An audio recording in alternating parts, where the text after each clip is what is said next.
Welcome to Clotheshorse, the podcast that has never called a 1-900 number. Dustin, have you ever called a 1-900 number? I don't believe so, no. I'm really, really surprised to hear that. Yeah, Nintendo, which would have been the only thing that I would have as a kid, they had a 1-800 number you called for most stuff. And I want to say that the people who walked you through games, like if you needed to, which I never actually called, that it wasn't a 1-900 number. I think it was just like a toll call and they had people on staff. It was like a weird...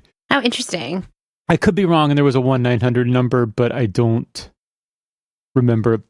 I do remember that 1-800-422-2602 was the Nintendo number that you called to get, like, if you were like, hey, when is this game coming out? Or like had like a question, because I called it all the time. But it was free. It was toll free. Yeah. Okay.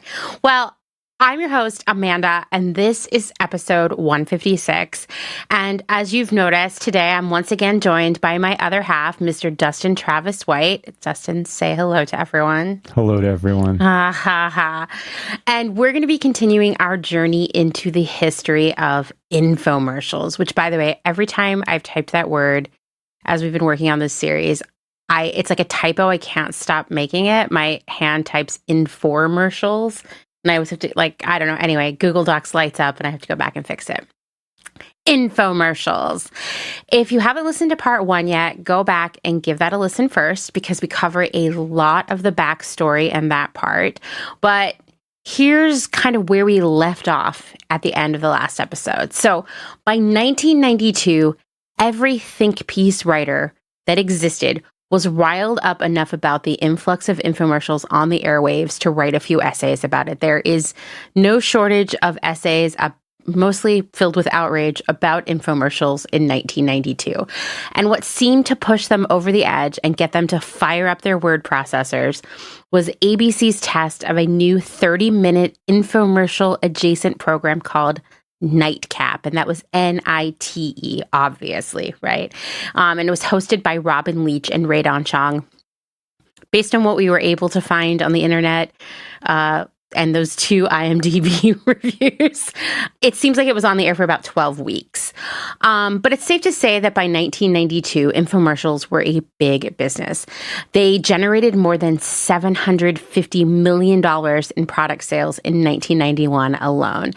The first infomercial, which we watched a little bit of, aired back in 1949. It was for the Vitamix blender, and it was so wildly successful that lots of other infomercials hit the airwaves here in the US.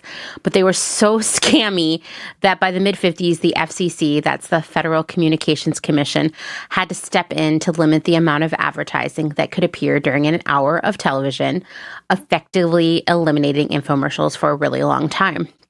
Before that even happened, Vitamix stopped making infomercials because they didn't want to be associated with snake oil and scammy products, which seems to be a good decision on their part. But like all things, peak capitalism and borderline dangerous for consumers, infomercials hit the airwaves again in the 1980s, thanks to massive deregulation of advertising by the Reagan administration. You know, speaking of Ronald Reagan, as I was working on this pair of episodes, I asked myself, am I the only person who thinks that a lot of the problems facing our society right now began during the Reagan administration, explicitly as the result of its policies? And it turns out, I'm guessing, Dustin, you feel the same way, right? Yeah. It turns out we're not alone. I found a great essay that I'm going to share in the show notes from Peter Dreier for The Nation. It was written in 2011, and 2011 was like such a simple you know what I mean? It was just like brunches and partying, and everything seemed okay, even though it wasn't. To think about how much the world changed around 2015, 2016, and how it just kept getting kind of shittier and scarier since then. To be writing this in 2011 feels very omniscient. Yeah. Anyway, this essay is called Reagan's Real Legacy. I'll share it in the show notes, but I got a lot of information out of it, and I want to share some of it with you. So here's a direct quote from the essay. During his 2 terms in the White House, 1981 to 1989, Reagan presided over a widening gap between the rich and everyone else, declining wages and living standards for working families, an assault on labor unions as a vehicle to lift Americans into the middle class, a dramatic increase in poverty and homelessness, and the consolidation and deregulation of the financial industry that led to the current mortgage meltdown, foreclosure epidemic, and lingering recession. These trends were not caused by inevitable social and economic forces. They resulted from Reagan's policy and political choices based on an underlying you're-on-your-own ideology. So I'm just going to, before I continue this, Dustin, I'm going to tell you something I've never told you before. In 3rd grade, we had a mock election at school for president. Actually, maybe it was more like 1st grade. I was really young, and it was like the regular presidential election, and we all voted, Mm-hmm. And I did vote for Ronald Reagan, mostly because I didn't know who the other person was, and Ronald Reagan was on TV. Which Reagan election was that? I think it probably been the second one. Mm. Yeah, so I don't know. I look back, and I'm still filled with great shame over it, but he was so grandfatherly. I think that's how he was painted to children, right? He was like America's grandfather. Yeah, no, that's like the way that, I mean, dude's an actor. Like, yeah. So like, you know what I mean? Like, of course, like he's good, it's easy to become whatever you want people to see you as if that's what you've been doing since forever, So something that Dustin and I do when we're traveling, especially overseas where we're dealing with a lot of jet lag, is we'll end up watching a movie over the period of like 5 days because we can't stay awake or we keep restarting it. And the last time we were in Japan, we watched this documentary that was solely news clips of Ronald Reagan with like no commentary, right? Yeah, and there was no editorializing. It was just stuff cut together. And we watched this on the Criterion collection. Yeah. Anyway, we'll find the name and I'll try to include it in the show notes. But I've read a lot about Ronald Reagan since then. I've seen other documentaries. There was even a fictional miniseries that I enjoyed. But ultimately, you can just watch that and you start to see how this worked. It's magic on the American people. And you can also see the cracks in it already, right?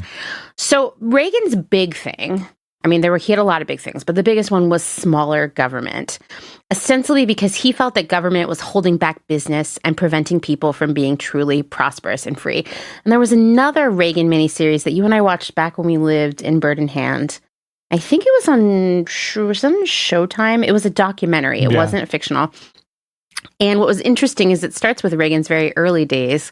And it seems like his desire for smaller government, his desire to defund the government really stemmed from him not wanting to pay taxes. Right. That's starting pretty early on in his life. Right. So that's just another thing to keep in mind. But he really felt that government was preventing the United States from being this global superpower. It already was, but he wanted it to be bigger. This is another quote from that Nation article by Peter Dreier. He said, "Indeed, Reagan's most important domestic legacy is our government's weakened ability to do its job protecting families, consumers, workers, and the environment."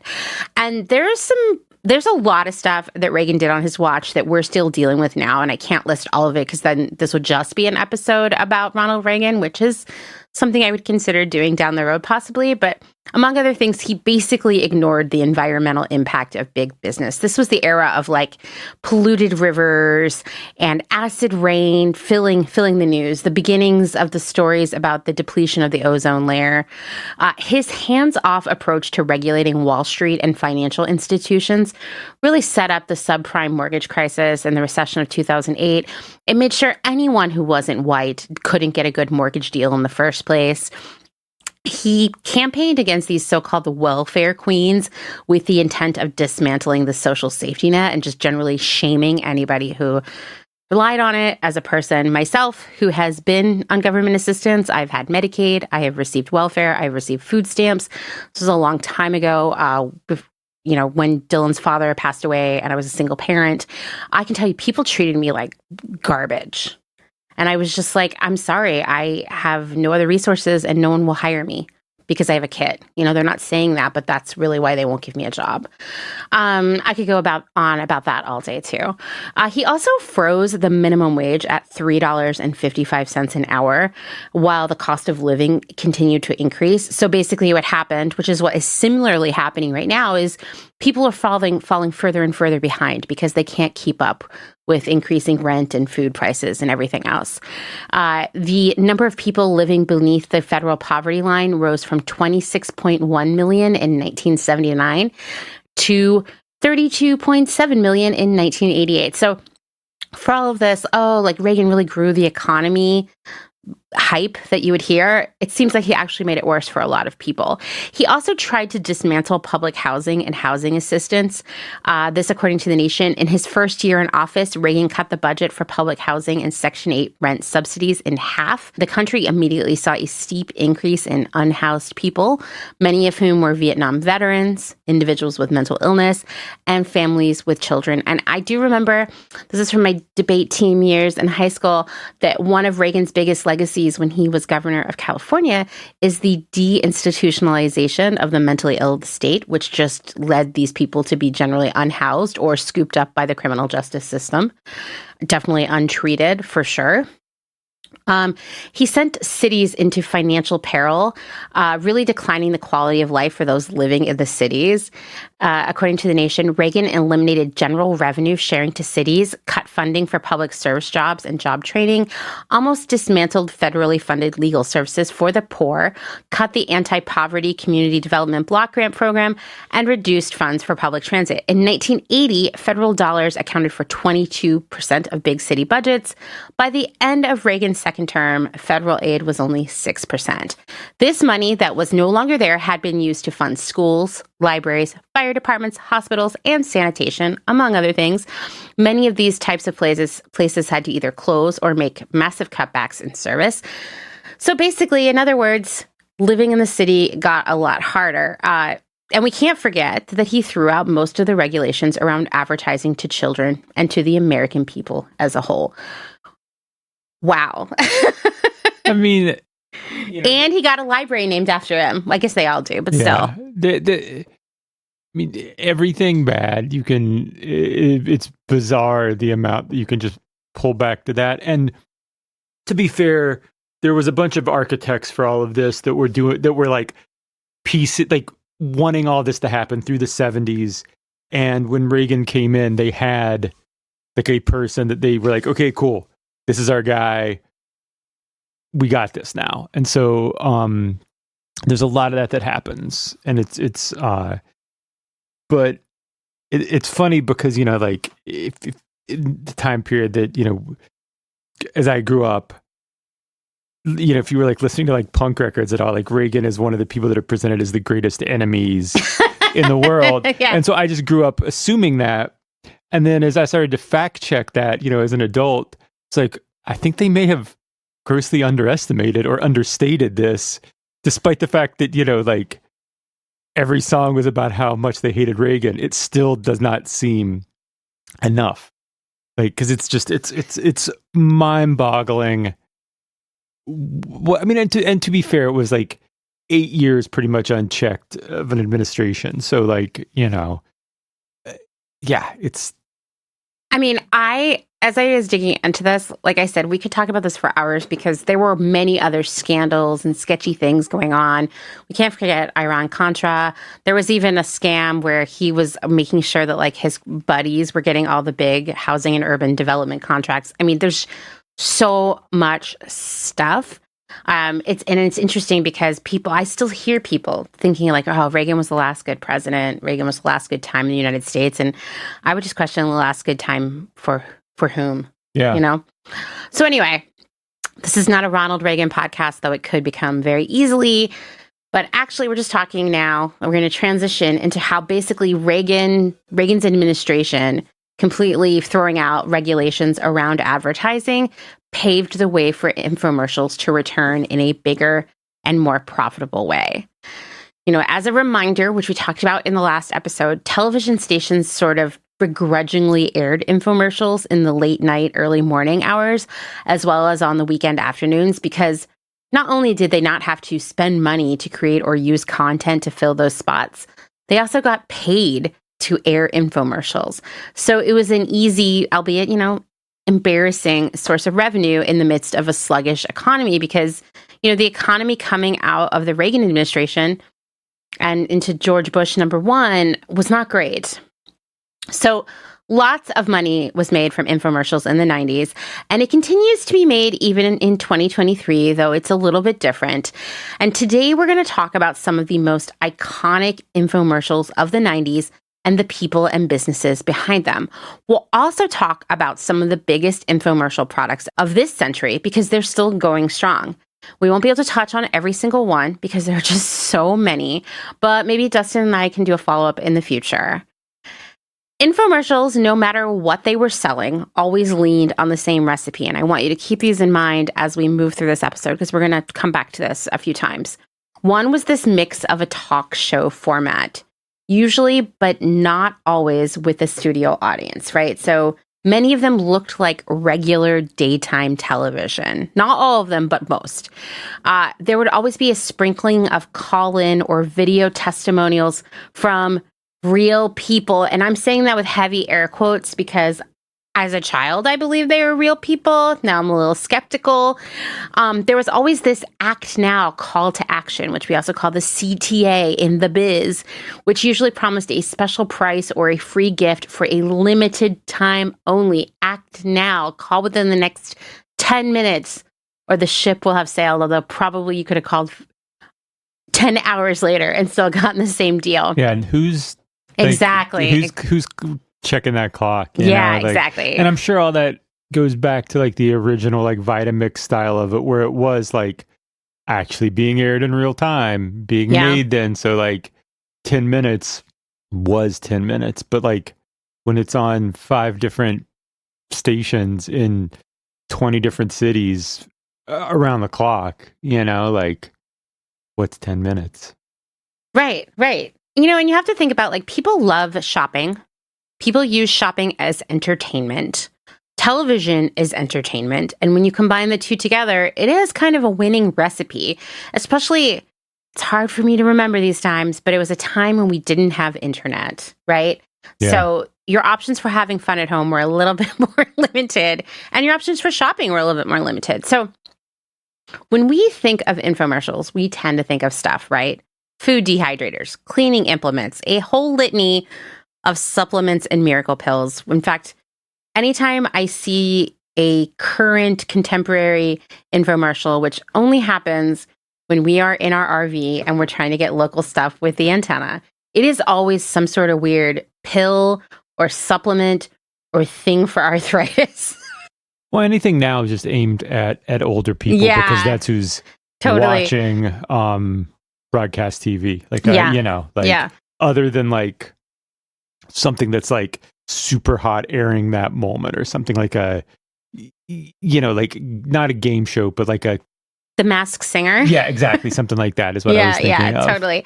But in the 90s, there were also infomercials that were making a killing just from selling, conversation, psychic advice, phone calls. Yeah, we're talking about 1-900 numbers, which seem to come out of nowhere and be a really big thing for a few years there.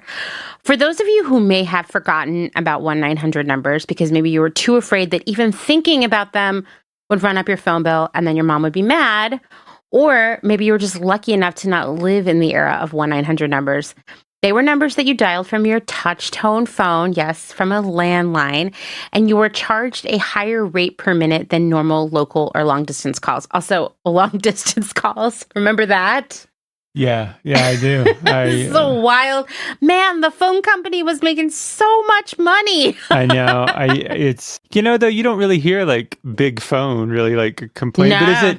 But is it because, AT&T, is a cell phone character. Right. Like one of the, another wild thing in this time period too, where like when there was like suddenly multiple long distance carriers that you could get. Totally. And they always had commercials. Yeah. No, phone was a big business back then. And I suppose cell phones are a big business now, understatement. But I look back with the hindsight of an adult, whereas I was a child in this era, and I'm like, Oh my God. The phone companies were making so much money. In fact, in college, we had a landline in our room, and when you called long distance on it, what you were really doing is you were calling through some sort of service that NYU had picked to be the long distance carrier for the whole campus. And then NYU got a cut of what you paid for that phone call. It was ridiculous. There was just so much money being made off of phones. And there was commercials too for when there was suddenly the calling collect services, like 1-800-COLLECT. And I know that I've joked about this with you before, but in that time period, one of my favorite, like, I wouldn't really call it a scam, but like things. So when you would call, use 1-800-COLLECT or whatever, there would be this little prompt, like say your name or whatever. And then whenever whoever got this call answered, it would be like, you have a collect call from, and then it would play this little, recording. You had like a couple seconds to say your full name or something. But what I would use it for was, as quickly as you could in that time period, give someone a message, basically. Like, so they'd be like, you have a collect call from, hey, I'll be there in 15 minutes. Like whatever you would cram into, because either it was just more than a quarter to call this person, or whatever, and you didn't have it in your pocket, or just because you didn't want to spend a quarter, because and this was a big thing, and I don't even know how I discovered it, but I feel like it ties into all those 1-800-COLLECT commercials. Oh, there were so many, and they were always on MTV. Yeah, like they knew their target audience. Yeah. So the very first 1-900 number was used in 1980. Yeah, we're already getting back to Ronald Reagan. It's only been a couple minutes, when Nightline, which was an ABC News magazine, asked viewers who they thought won the Ronald Reagan Jimmy Carter presidential debate. Viewers could call and vote for a mere 50 cents, which I would say is probably more like $1.50, $2 now. And then at the end, AT&T totaled the calls and reported on them. And unfortunately, Reagan won. Gosh, I bet so many people are kicking themselves right now who voted in that. Anyway, so the early 1-900 numbers tended to be information focused, some more intriguing than others. Some of these you're going to love, Dustin. So there was one called Dial a Shuttle. By the way, the early 1-900 and 1-800 numbers seem to always be dial a insert noun here. So Dial a Shuttle, which was 1-900-909 NASA. You could call that and you could listen to live conversation between space shuttle crews and ground control, which sounds vaguely fun. Okay. More on the basic end of it, you could call and find out the weather, right? This one I know you're going to love because you just love some cyanide tampering. Johnson & Johnson used a 1-900 number to share information about the infamous cyanide Tylenol tampering. If you've never done it before, I recommend to everyone to go and listen to the radio commercials that they would air in this time period about this cyanide poisoning, because they are trying to be very soft-spoken and like helpful, but when you hear it on the radio and it's this like, hey, we're sorry voice, it's and it's loud, it's terrifying. I there was a radio show we were listening to in the van one time, and they played one, and it was like 4 a.m. and we're doing this all night drive, and it was the most terrifying thing. And this was just going on YouTube and listening to something like this again. So it was just something that we were like, was that real, or was that like a fever dream in the middle of the night? Yeah, that sounds pretty creepy. They really, really are. I mean, it was a scary thing to be like, oh, you may have bought medicine that will kill you. Yeah. Yeah. So the thing about these numbers is that while customers paid to use them, the phone company kept all the money. So like NASA didn't get a cut, Johnson & Johnson didn't cut a cut, but you would call to pay for the minute or by the call to get this information. So it was like a little extra revenue source for the phone companies. In 1987, AT&T, and I can already see this, I can picture it. They're like, well, we're running out of ways to make money off of people. And now all of these long distance carriers are showing up and taking away market share. How do we get to make even more money next year? And someone was like, hey, well, like that dial shuttle's been making us some money, whatever. So AT&T opened up the use of 1-900 numbers to any entrepreneur. And by 1989, all of the major telephone companies followed because they were like, oh my God, this is some money. These 1-900 numbers were wildly lucrative for both the phone companies and the entrepreneurs because phone companies handled the billing and collection. So if you called a 1-900 number, you paid the phone company. It was on your phone bill, right? They would take a cut of that money and then give the rest to the entrepreneur. So it was in many ways kind of like a passive income for the phone companies, Now, I could do a whole episode about 1-900 numbers alone because it's a long and complicated history and it's very interesting. For example, Congress passed a law banning so-called dial-a-porn in 1988 that was immediately overturned by the Supreme Court a year later. People were like, no, you can have dial-a-porn. The news was filled with cautionary tales of children ringing up $10,000 phone bills, families destroyed by phone company debt, like losing their houses, kids calling phone sex lines, and I don't know, hearing weird stuff, I guess.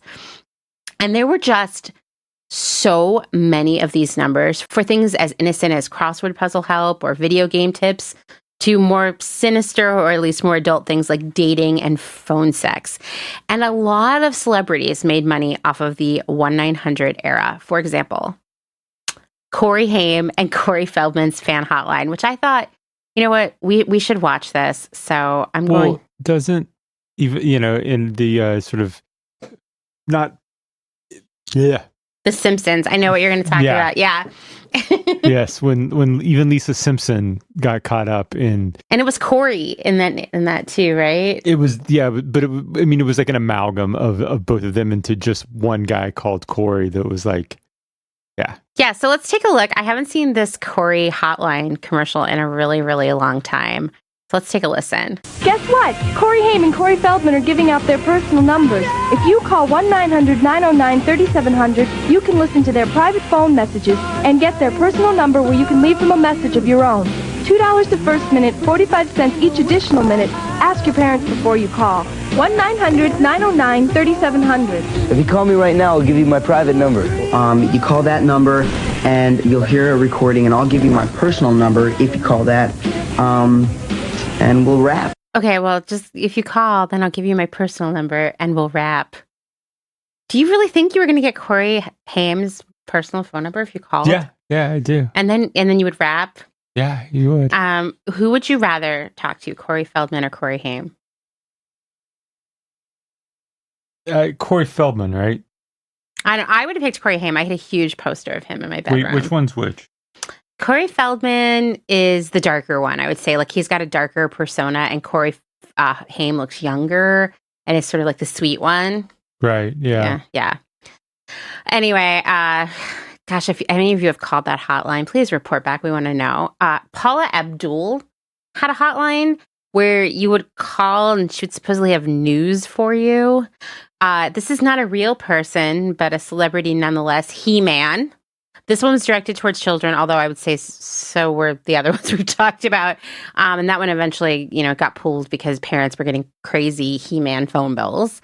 Hulk Hogan had a line, not surprised. This is like peak Hulk Hogan-ness. I read a BuzzFeed article about some of the weirdest 1-900 numbers of this era, and I'll share it with you. But I just have this quote from this I thought was so funny and so Hulk Hogan. According to a factoid flagged citation needed on Wikipedia, the Hulkster's line was the most profitable 900 number from 1991 to 1993 on AT&T. I don't know if I believe that. I don't believe that at all. Maybe profitable because he recorded one thing, but it seemed a little weird to me.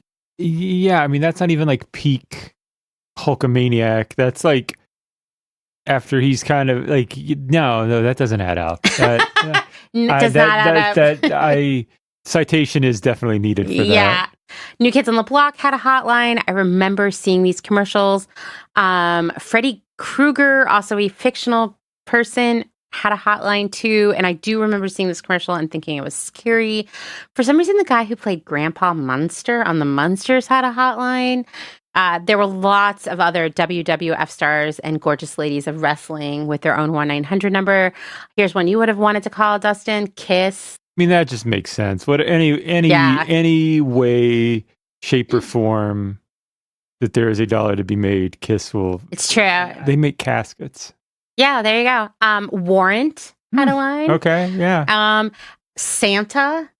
So the thing about the Santa thing, it was really messed up, everyone. The commercial would tell children to hold their phone up to the screen, and a special tone played on the commercial that would trigger the phone to auto dial the 1-900 number. So naturally, parents were outraged. This reminds me of that time I was a little high, and I was talking about Santa as a man making a career out of exploitation and forced labor. Remember Yeah, I do. Deep. I don't even know if it was Christmas time, everyone, but this just further reinforces my skepticism of Santa. That's wild, because the old phone system, when they switched from rotary to touch tone, everything's running off of pitches. Like, it's not, when you were hitting those buttons, all they are tones. So that's why there was like these things that people would make that would generate the tones that you would then go to a payphone and hit the button, and it would make the payphones just work, and you could make long distance calls and stuff. But I've never heard of anyone doing that. Like, that's wild. And because like a kid who couldn't dial, like, just to hold it up and it happened, is just like, that's so unethical. That's like the most amazingly conniving thing I've heard in a while. I'm frankly very impressed by Santa's hotline. It's really called Santa's special phone. Oh, okay. The big ones go in the red boxes, and the little ones go in the green boxes. Got that? Yes, Santa! And don't forget to feed my reindeer. Hello, boys and girls. Getting ready for Christmas sure is hard work. But now that I have a moment to spare, I set up my special Christmas phone just for you. So get your parents' permission and call 1-900-909-4300 to hear all about Santa's wonderful, magical Christmas time. Kids, call Santa's special phone at 1-900-909-4300 to hear Santa's magical Christmas message and find out how you can get a real letter from Santa Claus and a special present, too. $2 the first minute, 45 cents each additional. Ask Mom or Dad. So this is the version without the tone. I couldn't find it anywhere, but Yeah. I read a lot about all of the legal issues, which I think is why it's like does not exist on the internet now. But wow, what a scam to get children to call that. Yeah. It really, it makes me irate for those parents. $2 for the first minute, 45 cents for the extra minutes. After that adds up pretty fast. So then there were just some weird ones. There are a couple weird ones that I just wanted us to listen to, because I'm just wondering, for some of these, the target audience here. So the first one, I am the target audience of this one. It was one just about UFOs. Here it is, the UFO hotline. Your phone number to the biggest cover-up ever. Call 1-900-909-UFOs. Although we warn you to be prepared. This may be the most shocking phone call you'll ever make. Hear up-to-the-minute UFO sightings and extraterrestrial contacts. Call 1-900-909-UFOs. Are extraterrestrial visitors real? Experience the contact. Call now. So the thing about a lot of these commercials is or just these 1-900 numbers as a whole. Now, these aren't infomercial length ones, but there's just tons of these ads, is that you can tell that the commercials cost nothing to make. Yeah. I was thinking that the entire time of that one, whenever it was just a title over black, I was like, oh my God, the return on investment on this is huge. Right. And you just have someone go in, it doesn't even have to be a voice actor, honestly, record an hour of audio. Mm-hmm. You get someone to call. Let's think about the math of this all. If you're paying $2 for the first minute and 35 cents for the each additional minute, which you're doing with the UFOs, then you are making $22.65 off of someone calling if they stay on for an hour with minimal work. you know? So UFO, I've never seen that one before, but it would have been tempting to me. Yeah. Now, this next one I did see, and we're going to watch it, and then I'm going to tell you the very limited information I was able to find about this. I'll tell you, I had forgotten about this one, and then I saw the commercial, and I was like, right. This one was always on late on MTV, specifically.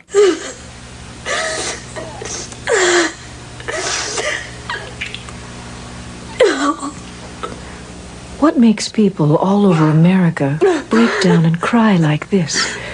Call 1-900-740-3500 and hear it for yourself. $2 per minute. If you're under 18, ask your parents before you call.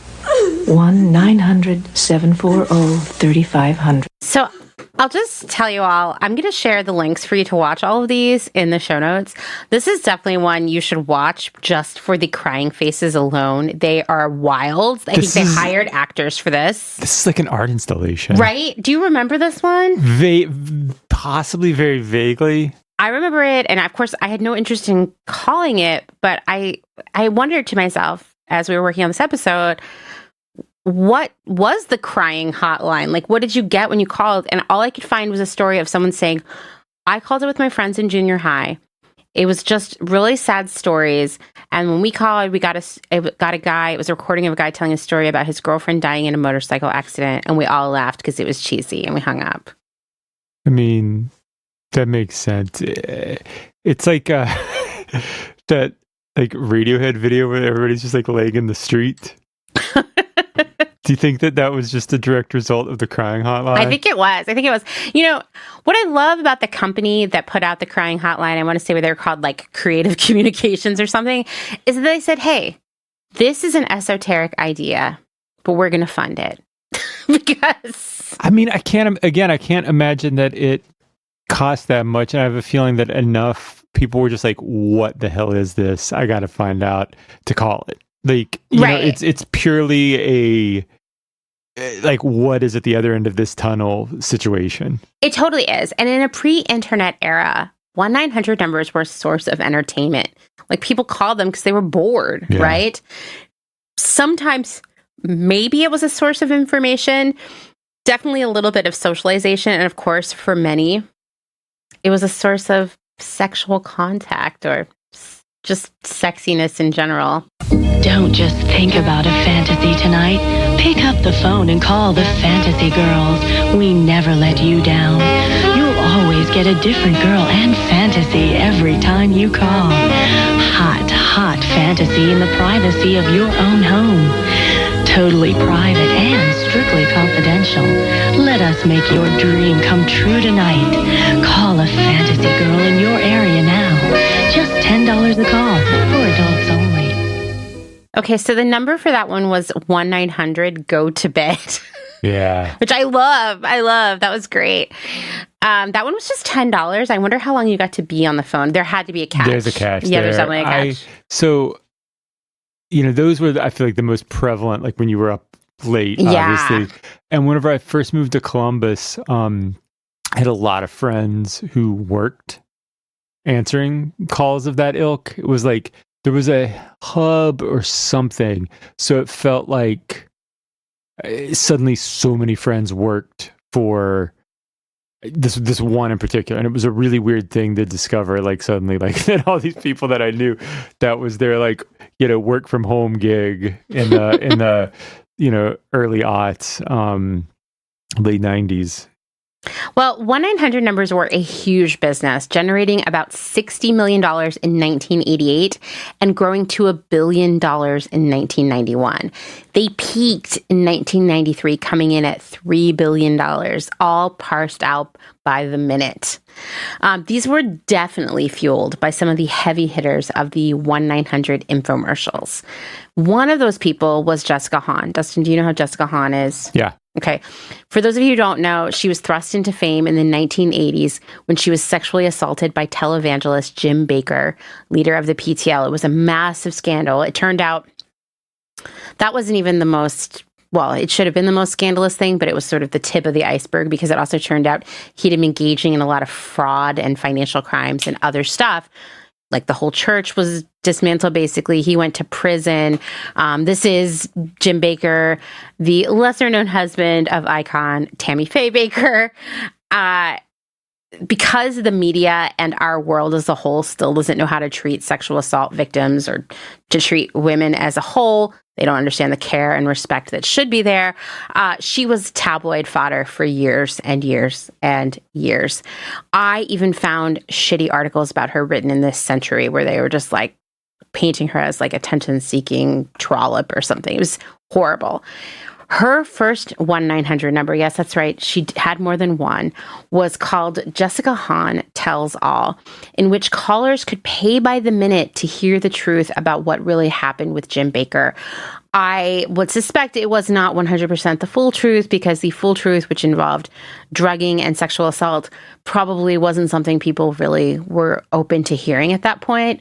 But here's the commercial for Jessica Hahn Tells All. I'm Jessica Hahn, and when people hear my name, they think of headlines, scandal, and controversy.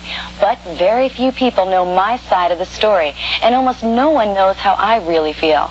Now I'm ready to reveal the secrets I have held for so long and share my most personal thoughts with you. You'll be shocked and amazed at what I have to say about Jessica Hahn. Jessica Hahn Tells All. Call 1-900-568-6868. $2 a minute. That one was $2 a minute. Yeah, not just the first minute. All the minutes. Yeah. Woo! Okay, so apparently this 1-900 number was so successful that it led to a new 1-900 number and an entire infomercial to support it. It was called Jessica Hahn Love Phone. I'm going to tell you, this one is kind of lost to the world. I felt a little confused about what would happen when you would call Jessica Hahn Love Phone based on watching the infomercial. I was like, is this like, I don't know, phone sex? Is it recordings? Is it a dating service? I was confused by the whole thing. And no one has talked about it anywhere on the internet. But here's a little clip from it, Dustin, and you tell me what you think is happening here. Join us now for the most unique, most exciting, most revealing show on television. Love Phone with Jessica Hahn, where your hopes come alive, where your dreams become reality, where your fantasies come true. Love Phone with special guests Playboy centerfold Donna Spear, actor Gary Dubin, plus Love Boat, L.A. Law, Murder, She Wrote, and feature film actress Judy Landers. And now, Jessica Hahn. Hi, welcome to Love Phone. I want to thank everyone for making Love Phone such a tremendous success.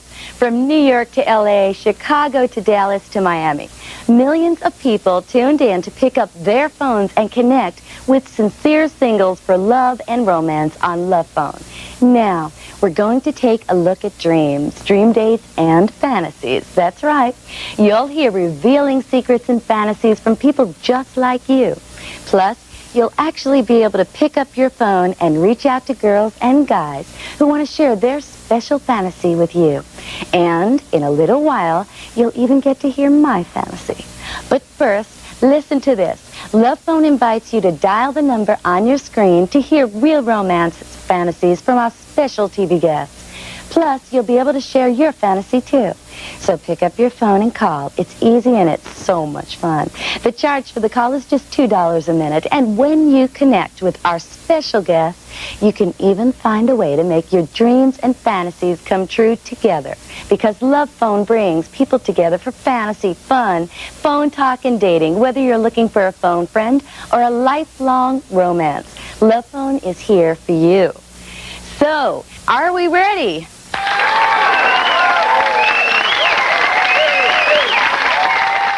Okay, so this one leans into that popular talk show format, right? Yeah. And behind the stage, there's like a neon that says Love Phone. The fantasy comes true. As far as I can tell, for this one, you would call the number and you could pick someone whose recorded message you would hear. I'm not sure if it's recorded or if they're live, but this is the style. And, you know, there were... All right, I read that first comment. Oh, yeah, someone commented on YouTube, wow, the good old 80s when women were still gorgeous and classy. Sorry, I know. It was the good old 80s, everyone. But no, so this format, this structure, it's kind of akin to like almost like the party line style where like you would call, you'd, instead of being randomly given to someone, you would hit an extension number. And in this case, it might not actually even, truly be that person, but it's supposed to, so that you have, especially if they're presenting it in this format, like a visual identity of this person. So you're not like questioning that, and then that you would get them. And I'm not sure that it's a recording. I think it's supposed to be live, since it's supposed to be like a chat.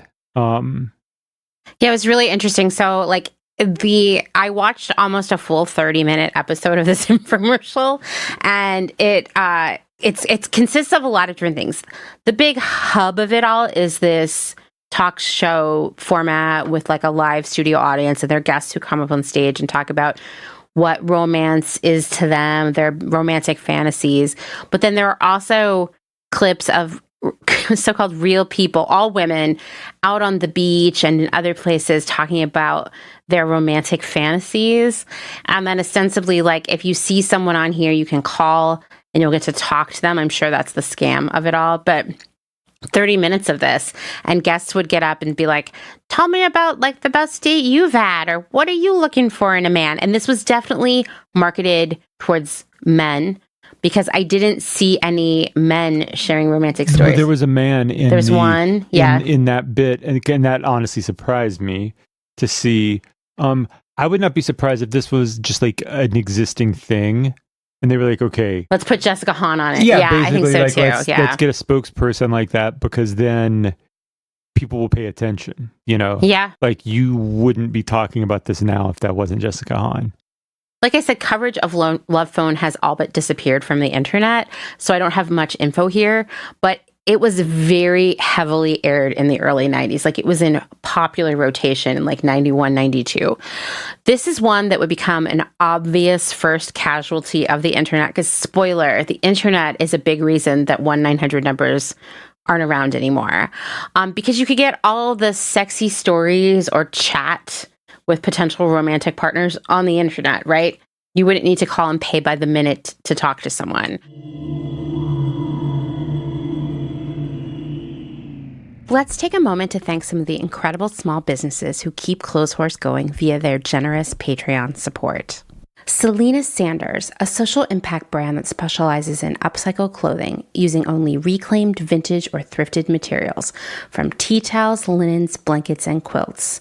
Sustainably crafted in Los Angeles, each piece is designed to last in one's closet for generations to come. Maximum style, minimal carbon footprint. Shift Clothing out of beautiful Astoria, Oregon, with a focus on natural fibers, simple, hardworking designs, and putting fat people first.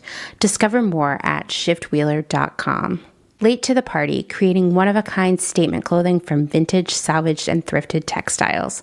They hope to tap into the dreamy memories we all hold. Floral curtains, a childhood dress, the wallpaper in your best friend's rec room. All while creating modern, sustainable garments that you'll love wearing and have for years to come. Late to the Party is passionate about celebrating and preserving textiles, the memories they hold, and the stories they have yet to tell. Check them out on Instagram at Late to the Party People. Vino Vintage, based just outside of LA. We love the hunt of shopping secondhand because you never know what you might find.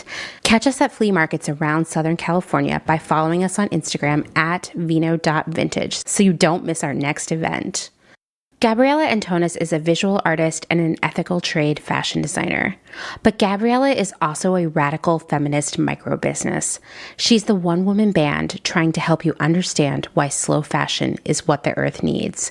The one-woman band to help you build your own brand.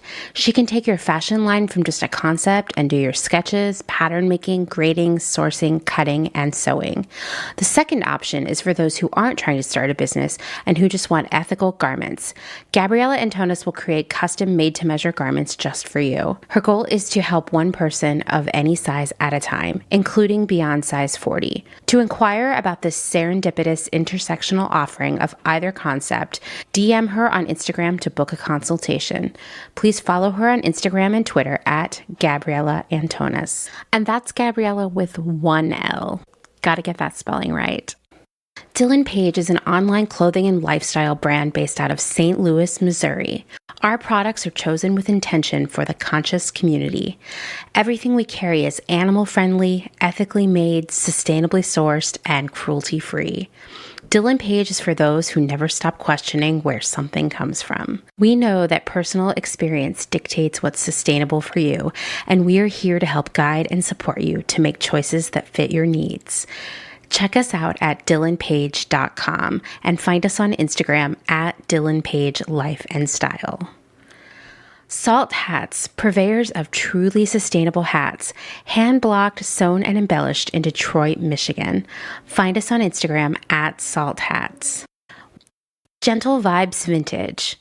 We are purveyors of polyester and psychedelic relics. We encourage experimentation and play not only in your wardrobe, but in your home too. We have thousands of killer vintage pieces ready for their next adventure. See them all on Instagram at Gentle Vibes Vintage. Thumbprint is Detroit's only fair trade marketplace, located in the historic Eastern Market. Our small business specializes in products handmade by empowered women in South Africa, making a living wage, creating things they love like hand-painted candles and ceramics. We also carry a curated assortment of sustainable and natural locally made goods. Thumbprint is a great gift destination for both the special people in your life and for yourself. Browse our online store at thumbprintdetroit.com and find us on Instagram at thumbprintdetroit. High Energy Vintage is a fun and funky vintage shop located in Somerville, Massachusetts, just a few minutes away from downtown Boston. They offer a highly curated selection of bright and colorful clothing and accessories from the 1940s to the 1990s for people of all genders. Husband and wife duo Wiley and Jessamy handpick each piece for quality and style, with a focus on pieces that transcend trends and will find a home in your closet for many years to come. In addition to clothing, the shop also features a large selection of vintage vinyl and old school video games. Find them on Instagram at High Energy Vintage, online at highenergyvintage.com, and at markets in and around Boston. Vagabond Vintage DTLV is a vintage clothing, accessories, and decor reselling business based in downtown Las Vegas, Nevada. Not only do we sell in Las Vegas, but we're also located throughout resale markets in San Francisco, as well as at a curated boutique called Lux and Ivy, located in Indianapolis, Indiana.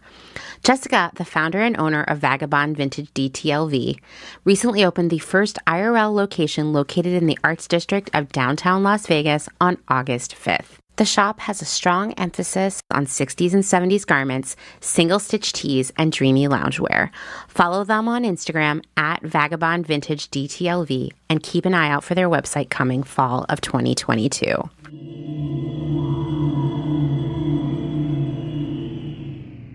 So the most iconic, everyone I think has seen this one, 1-900 infomercial of the 90s was Dionne Warwick's Psychic Friends Network.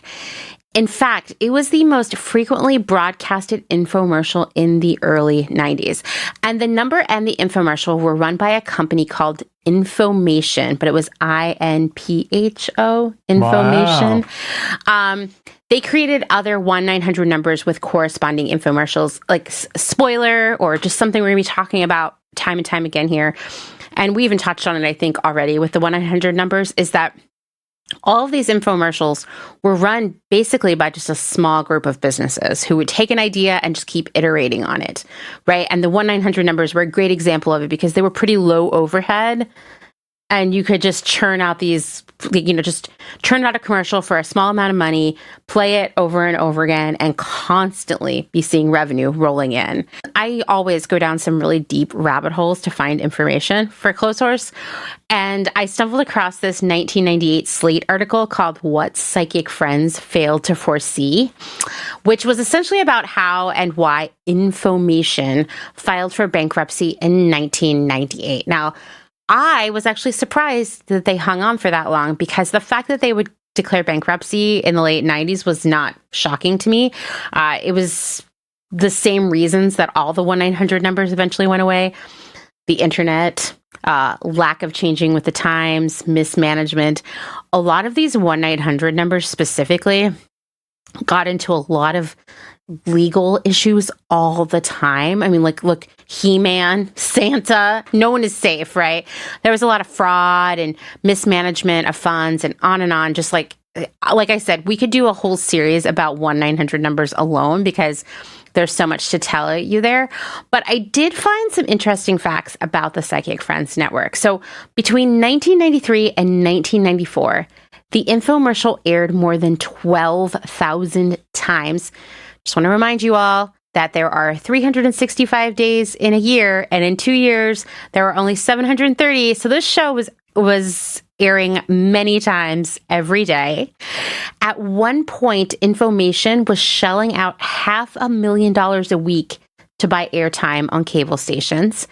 And at its peak, Psychic Friends was bringing in as much as $125 million a year, most of it directly through the infomercials. So Dustin hit on this a little bit earlier. When callers dialed the Psychic Friends Network number, they would be transferred to a network of, and I'm putting this in quotes, psychics working from their homes. It was the remote job of the 90s. Yeah, no, it's interesting because like in this format, there's only two ways that this works. Like you either there's a hub that they would forward calls to like your home phone, or there'd be like a call center style variation on this too. And that's also too why so many of these companies would just iterate because they already had the equipment to either transfer these calls or they already had, like a call center. And I remember in the Psychic Friends with the Miss Cleo documentary, there's references to both systems in place because it probably just depends at what volume you're doing. Mm-hmm. And it's interesting because like if you've ever been inside of a call center, it's like just the most clinical office building in like the suburbs. Yeah. Yeah. I did it for like a couple days whenever I lived in Pittsburgh, and it was weird. Like it was so weird to just walk in there, put a headset on, sit at a desk, and there's a script and you got to call people and say the same thing. And yeah. It's weird. Yeah. So basically, if you were a customer here, you would call the number and then you would be transferred to someone somewhere. And it was in the best interest of the psychic to connect with the caller and keep them on the line as long as possible. According to Slate, in the final years of Psychic Friends, calls were $3.99 per minute. It's wild. That's wild. That is wild, right? And so the people who took the calls, they were sort of incentivized, and this is like in a pre-algorithm era, but you would basically get a call about every 20 minutes. So to maximize your working hours and make money, your goal was to keep people on the phone for as close to 20 minutes every time. Otherwise, you'd get a call, they'd hang up, and then you'd wait 18 minutes to get another call. So if you're only getting a couple calls an hour, you're not really making any money, right? It is not like an hourly wage. It's you get paid by the call. And people made good money doing this if they had the knack. So let's take a look at one of the Psychic Friends Network infomercials. I just did the coolest thing. I called the Psychic Friends and it was so neat, and I told her everything. And I felt really exhilarated and really good, and I was happy. I really was. When I was finished with the call, I told everyone. I kind of had a warm feeling. I felt excited. I definitely had a rush. I feel uplifted, actually. She gave me energy. It was fun. I would love to call her again. One call to the Psychic Friends Network just made a total difference in my life.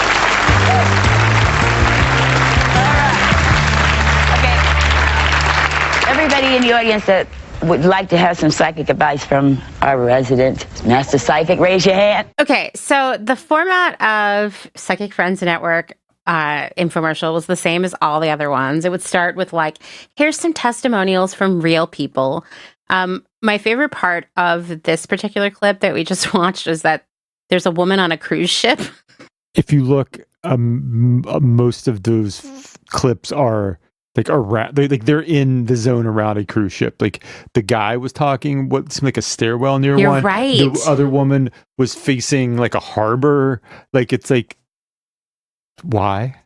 Yeah, but then there was that woman from The Young and the Restless. Did you see her at the end there? A real celebrity. So it would start with the clips, and then, it would go into the studio audience, and there's Dionne Warwick. I swear they use the same set for a lot of these. And basically the format of every episode was that she would be co-hosted by a psychic who would take questions from people in the audience. I assume these people were planted, and, then they would return to let's see some more clips from people who have had success here. Very, very familiar format that we have already seen. So Psychic Friends Network should not be confused with Psychic Readers Network, which was owned by a company called Access Resource Services, a company that had constant legal and financial issues. This was the home of Miss Cleo. Wow. Yes. Another icon of the late night infomercials. Do yourself a favor and watch the HBO documentary about Miss Cleo. It was so good. And it's actually what inspired me to work on these episodes. So I found, during my internet spelunking about infomercials, an XO Jane article from 2012 called "It Happened to Me. I was a phone psychic for Miss Cleo." And it touches upon a few of the tricks of the 1-900 game. So I'm just going to read some things I've pulled from that. First off, the whole point was two things: keeping people on the phone as long as possible. The more calls would come through, also the more money I would earn, and giving people confidence. In other words, telling people what they want to hear, even if we had to make it up. Great. I've worked in sales before. I could totally do that. We were instructed on different techniques of keeping people on the phone. When a person just asks one question, we were supposed to tell them that we needed to feel their vibe to get their energy before we could answer any questions. The scripts were very general. You'll come across some money. Love is in the future. Someone at work is jealous of you. Someone at work likes you. Yada, yada, yada. We also had the tarot script, which was the same bunch of general information. And then the writer tells the story of the trainer saying, "Oh yeah, if anyone asks to speak with Miss Cleo, tell them she's on vacation in South Florida." So, we knew that this was kind of a scammy situation. There is a famous psychic who worked with Dionne Warwick on Psychic Friends, who wrote a tell-all years later about how basically these psychics were not psychic at all. None of this surprises you, right? And so a lot of these companies who were doing psychic phone calls, Psychic Friends Network and Psychic Readers Network were not the only ones out there, but they were definitely the biggest, the most brand recognition, the ones that were constantly being parodied on Saturday Night Live or in Living Color, that kind of thing. There were plenty of other ones out there with less brand recognition, but they all would get into a lot of legal issues around fraud. That these people aren't really psychics, you're bilking people, you're charging a lot of money. And so while in many ways these 1-900 infomercials were kind of easy money in certain regards, they also weren't as profitable as they could be because there were constant legal issues all the time. So despite that peak in 1993 of $3 billion, the 1-900 industry declined pretty rapidly after that, thanks to a few things. One was greater regulation of phone sex and pornographic numbers. At some point in the mid-90s, 1-900 numbers were no longer allowed to be sex numbers. And so instead, you'd have to call a 1-800 number and give them your credit card, which sounds sketchier. I'm sure AT&T was crying its way to the bank over that, though, losing that cut, right? There was a gradual shift in consumer sentiment regarding 1-900 numbers. When you hear that maybe there aren't really real psychics working with Miss Cleo and Dionne, it kind of sours you, and of course, then you've got that Santa infomercial and all this other stuff that starts to feel like people are like, ew, I don't want that, right? You could, at that point, Congress passed a law that enabled people to block their phones from calling 1-900 numbers just to protect their families. And of course, there was the rise of the internet. You don't need phone sex when you can get porn on demand, right? You could meet people from all over the world in chat rooms and talk about whatever you wanted. There was a whole internet to browse and entertain you, right? Like you didn't need to just call and see what the Coreys were up to anymore. So it began to decline faster and faster. And in 2002, AT&T announced that it would no longer support billing and collections for these numbers. My suspicion that AT&T was like, we can leave that behind us because now we're going to give you all really high cell phone bills and we're going to charge you for roaming and minutes and texts and all these other things for the rest of time. And we don't need 1-900 number money anymore, right? Verizon somehow held out until 2009, which makes me laugh because I've had a Verizon phone most of my adult life and I've always found them to be one of the scammiest phone companies. They all are, right? Big phone, man.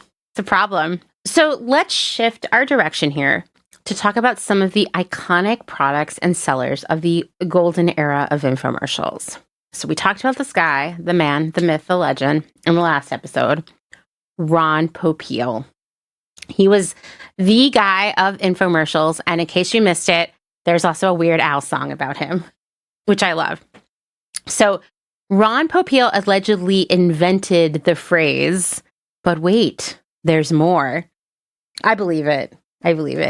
He was born in 1935, and he went to college for about 6 months, but it just wasn't the right thing for him.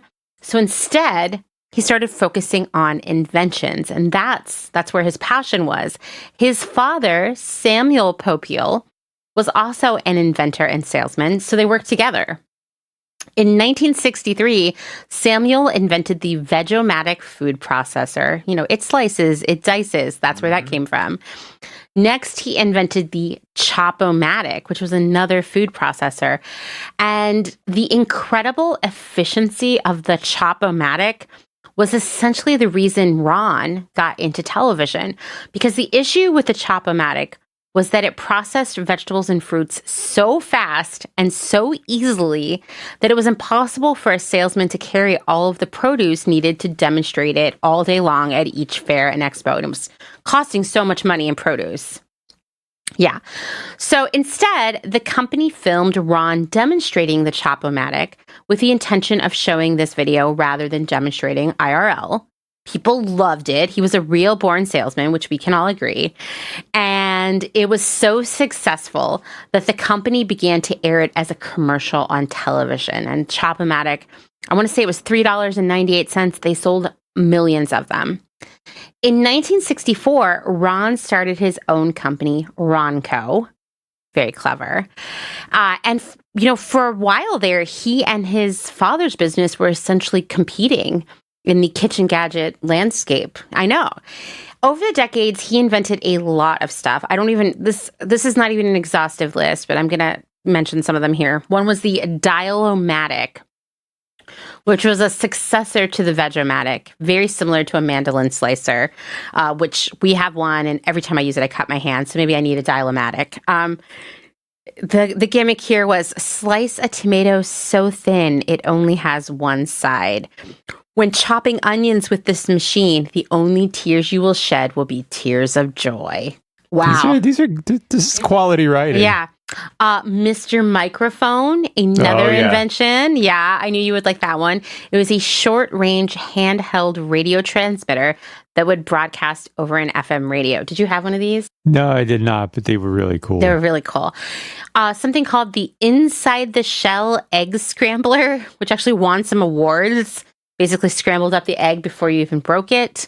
The Showtime rotisserie with its tagline, set it and forget it. This one's so gross. I don't even know if I can say this out loud, but it was sold in tandem with the Showtime rotisserie. It was the solid flavor injector. Yeah. The Ronco Popiel automatic pasta maker. The electric food dehydrator, which we mentioned in the last episode. This is one I missed the memo on. The Ronco Rhinestone Stud Setter. Sign me up. I know, right? I mean, it's a bedazzler, right? Yeah. It changes everyday clothing into exciting fashions, and you don't have to spend a fortune. And something called I just had to include this because it has the best name. The Cap Snaffler. It was a bottle opener. Okay. Snaffles caps off of any size jug, bottle, or jar, and it really, really works. He also had this like world's smallest fishing rod, which I remember seeing commercials for. Yeah. All kinds of stuff. All kinds of stuff. And Ron was really the master of all of the tricks of selling that we learned in the last episode. Value beyond price, that call to action, special deals that are only available now, really demonstrating what the product did. I mean, everything was right out of that Vitamix infomercial playbook. Let's watch a clip of the 2001 Showtime rotisserie infomercial. Those people calling in and ordering, you can order a black machine too if it fits the decor of your kitchen. Oh, that's great. So you can get a white one or a black one. Just tell the operator, okay? The price. You're wondering what the price is? You buy them in the stores, they come in a very fancy box, and you pay a very fancy price. Here during the infomercial, we have a special if you help us advertise them. All you spend for this fabulous machine that will last your lifetime, that will give you quality food like you've never had before, the best tasting food, a machine that's so darn easy to clean. All you spend for this fabulous machine is just 5 easy monthly payments of only $19.99. What do you think of that? Under $20 a month. Can't beat it. You can't. And look what you get. Look what you get. You get the dual heating tray. Keeps 2 vegetables piping hot. And of course you're going to get the non-stick basket. Now the basket you use for all your small items, your chicken wings and chicken legs. You get a package of elastic chicken ties. You get an instructional video cassette. You also get a booklet of instructions and recipes. You get over $250 worth of valuable coupons. You get the platform and you get the barbecue gloves. This is over a $400 value. And all you pay if you call the toll-free number that you see on the screen right now is just 5 easy monthly payments of only $19.99. Please call the toll-free number. You'll really be glad you did. And one more thing, folks. If it isn't the best product that you ever bought for your home or kitchen, I don't want you to keep the machine. Please return it to us and do get your money back. Okay, so 5 easy payments of $19.99. We're looking at like just under $100. Mm-hmm. I don't feel that this is a $400 value. I mean, none of you can see this, but the grill gloves are totally those like dishwashing gloves that you get for like a couple bucks. There was the string. There is the VHS cassette. So the 5 easy payments thing, which is very popular in these sort of things, it's just like the Klarna of its time. It really is. I mean, this is so prescient of what the internet would become in so many ways, right? So many of these are like that. And, you know, it's like, I look at this and I'm like, this is all classic sales tricks, right? When you get an email that you can use Klarna or Afterpay, you're basically doing what Ronco is doing right now. When you get an email from a brand that's like, you know, this sale is only 24 hours long. This is what Ron's doing here, where he is like, you have to call now if you want to get this special deal. When he was saying like, oh, you could go buy this in the store, it'd be way more expensive. I don't even think that's true, you know? And that reminds me of when you go to a place like TJ Maxx or Marshalls and the tag says compare at blank, but we're going to charge you this. A lot of times those products aren't available anywhere else and they're exclusive to Nordstrom Rack, Marshalls, TJ Maxx. So it's also this like, oh, if I don't get it right now, I'll never get this great deal. Yeah. But it's not necessarily factual. And whoever would put a $400 value on what we just saw there. Well, that's the kind of thing where like it's the difference between like $400 MSRP than that marked out. You know what I mean? Yeah, like it's that sort of thing. And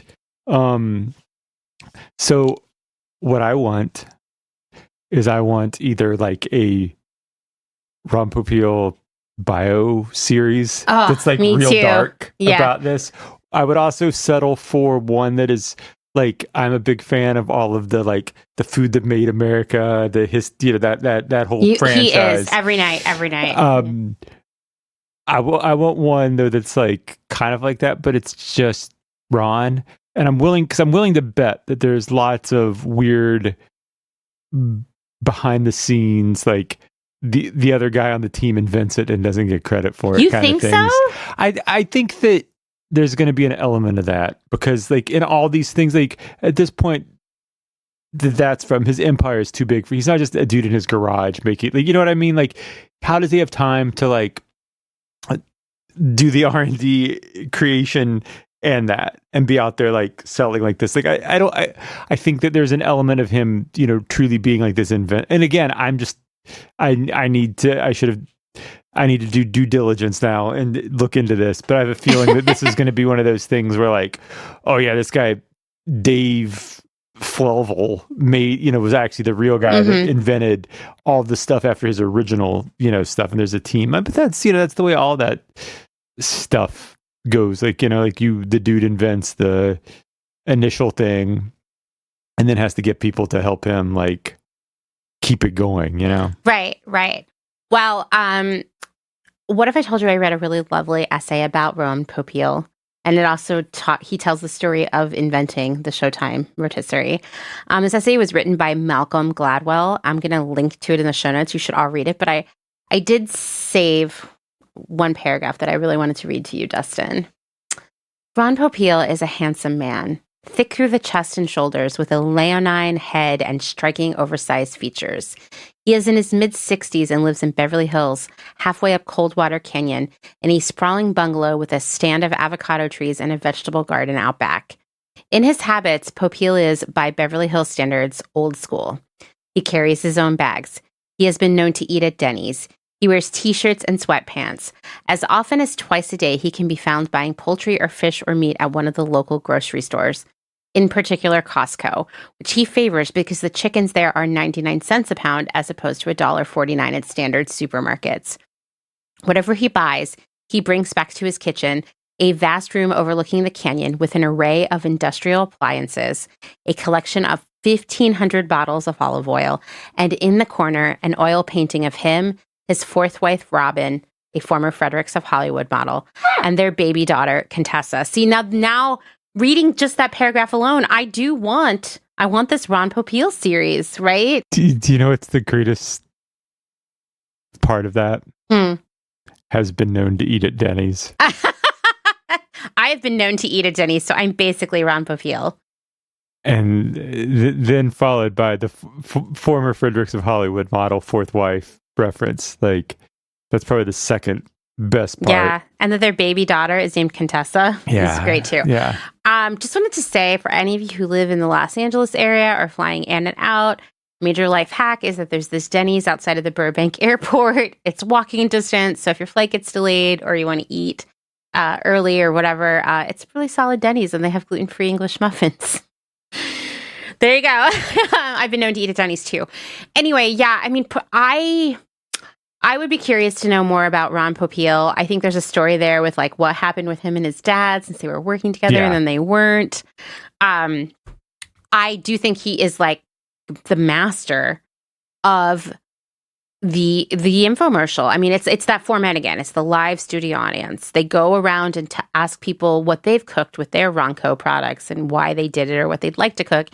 He actually prepares a ton of food in there. So it feels like like a cooking show almost, but it's not. It's very cleverly disguised.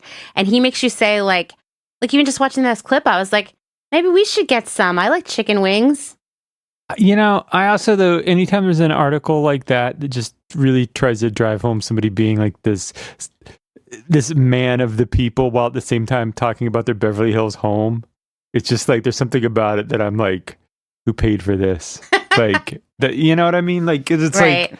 like I'm not saying that someone can't live in Beverly Hills and be a man of the people, but there's something about when that's how you sell yourself that just always is just like a little disconcerting. Yeah, no, it's true. It's true. So yeah, if any of you want to work on this project, Dustin's the first thing Dustin's going to do when we finish recording is he's going to go into his office and Google Ron Popiel asshole and see what comes up. If anyone out there wants to, work on researching this and putting this, series together, like, let's talk. Cause I really I want like a really dark, dramatic, like, yeah, this has got your name all over it. Yeah. I'll just say if any of you want to go to Denny's, also let me know. Okay, well, in 2005, Ron sold Ronco to another company, but he continued to work on inventions until his death at the age of 86 in 2021. A few years before that, Ronco did file for bankruptcy. They actually owed Ron himself a ton of money. Very sad because this was his life's work. But then again, maybe we're going to find out that Ron was an asshole. We'll never know until you all start working on that research.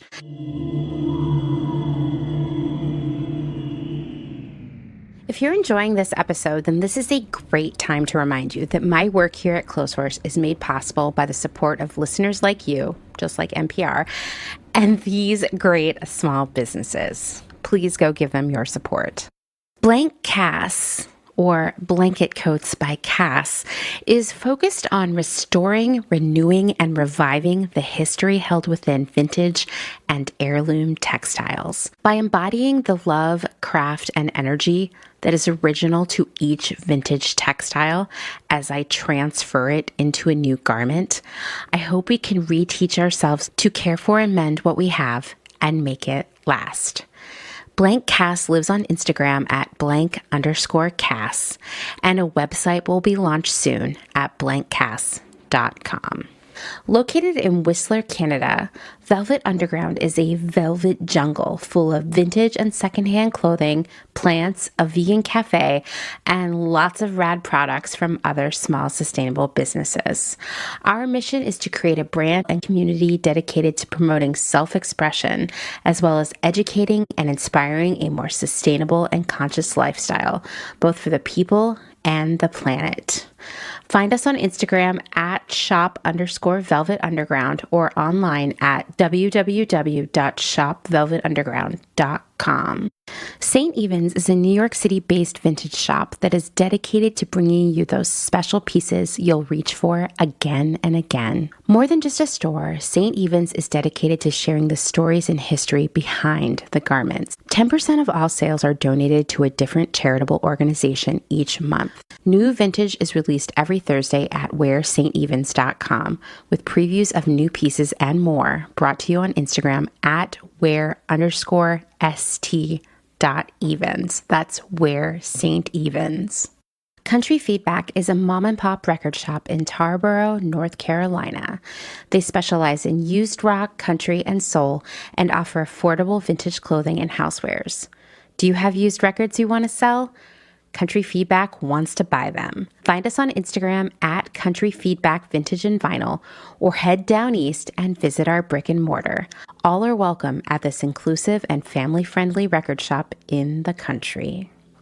Republica Unicornia Yarns. Handmade yarn and notions for the color obsessed. Made with love and some swearing in fabulous Atlanta, Georgia by head yarn wench Kathleen. Get ready for rainbows with a side of giving a damn. Republica Unicornia is all about making your own magic using small batch, responsibly sourced, hand-dyed yarns and thoughtfully made notions. Slow fashion all the way down and discover the joy of creating your very own beautiful hand-knit, crocheted, or woven pieces. Find us on Instagram at Republica_Unicornia_yarns and at www.republicaunicornia.com. Picnic Wear, a slow fashion brand ethically made by hand from vintage and dead stock materials, most notably vintage towels. Founder Danny has worked in the industry as a fashion designer for over 10 years, but started Picnic Wear in response to her dissatisfaction with the industry's shortcomings. Picnic Wear recently moved to rural North Carolina, where all their sewing and accessories are now designed and cut, but the majority of their sewing is done by skilled garment workers in New York City. Their customers take comfort in knowing that all their sewists are paid well above New York City minimum wage. Picnic Wear offers minimal waste and maximum authenticity. Future vintage over future garbage. Cute Little Ruin is an online shop dedicated to providing quality vintage and secondhand clothing, vinyl, and home items in a wide range of styles and price points. If it's ethical and legal, we try to find a home for it. Vintage style with progressive values. Find us on Instagram at Cute Little Ruin. Is there a little bit of Italy in your soul? Are you an enthusiast of pre-loved decor and accessories? Bring vintage Italian style and history into your space with the Pewter Thimble. We source useful and beautiful things and mend them where needed. We also find gorgeous illustrations and make them print-worthy. Tarot cards, tea towels, and hand-picked treasures available to you from the comfort of your own home. Responsibly sourced from across Rome, lovingly renewed by fairly paid artists and artisans, with something for every budget. Discover more at thepewterthimble.com.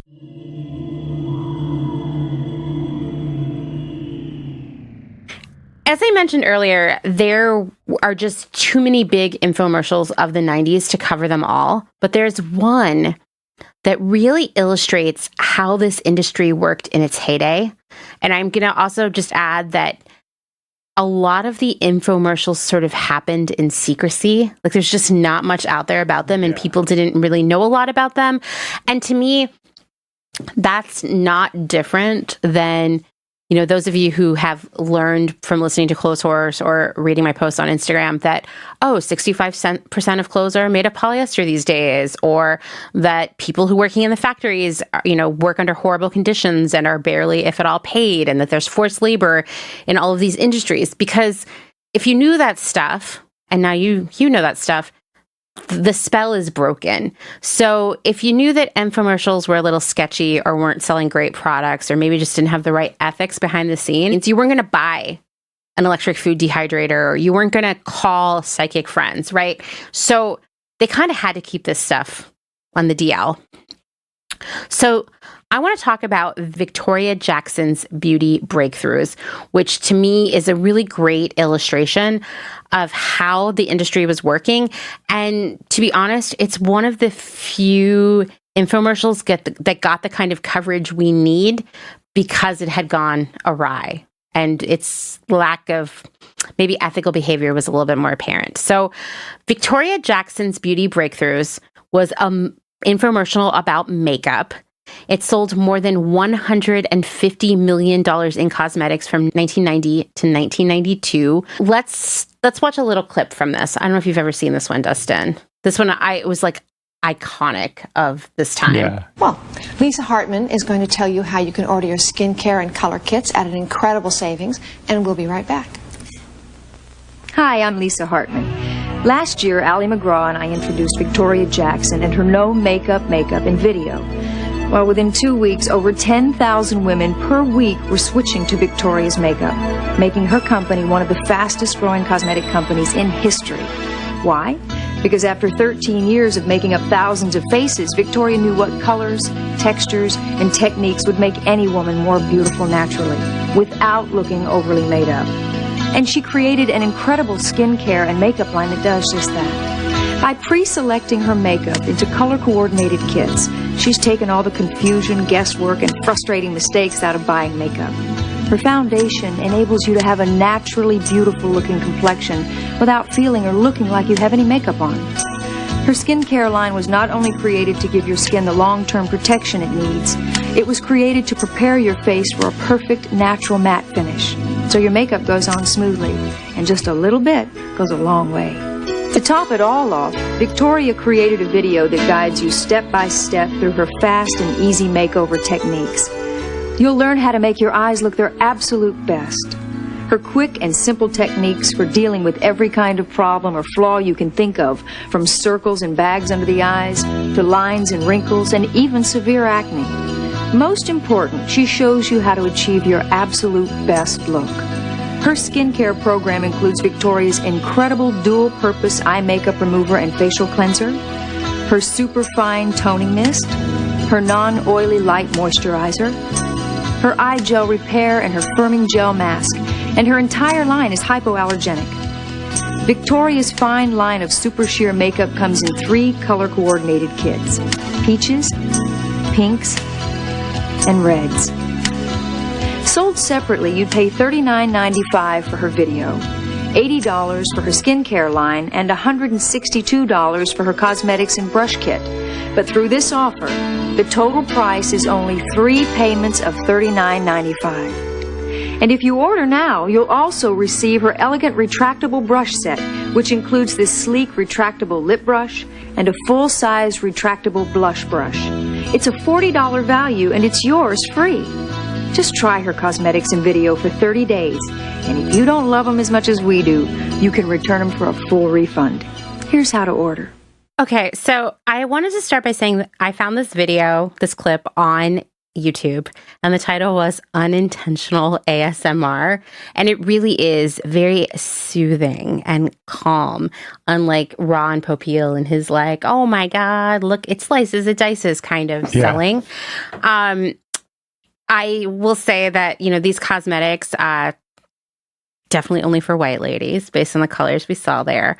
The trend of no makeup was hot at this time. Like that was what the early 90s makeup was. It was to look like you weren't wearing makeup, although I will tell you, it was pretty obvious in the before and afters in the show that people were wearing makeup. Yeah.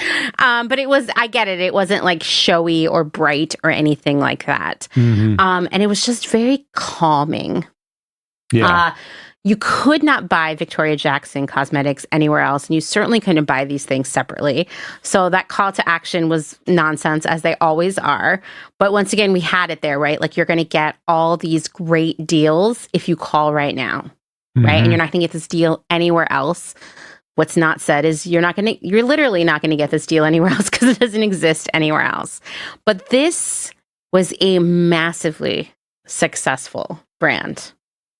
Did you ever see these on television? I didn't watch these. Like Okay. I know that these existed and I would see them, but I would put it on something else because as much as I love Meredith Baxter Burney, like I was not feeling a need to watch this then, Yeah, no, me neither. But it would be like, it's Saturday afternoon. I want the TV on for sound. There's nothing else, right? And Victoria Jackson was there for you. So Victoria Jackson is a name that might sound familiar to you, but we are not talking about the comedian from SNL, which I was surprised to hear too, because somehow as a kid, I really thought it was the same person. And I was like, that's great that she's got this other thing going on.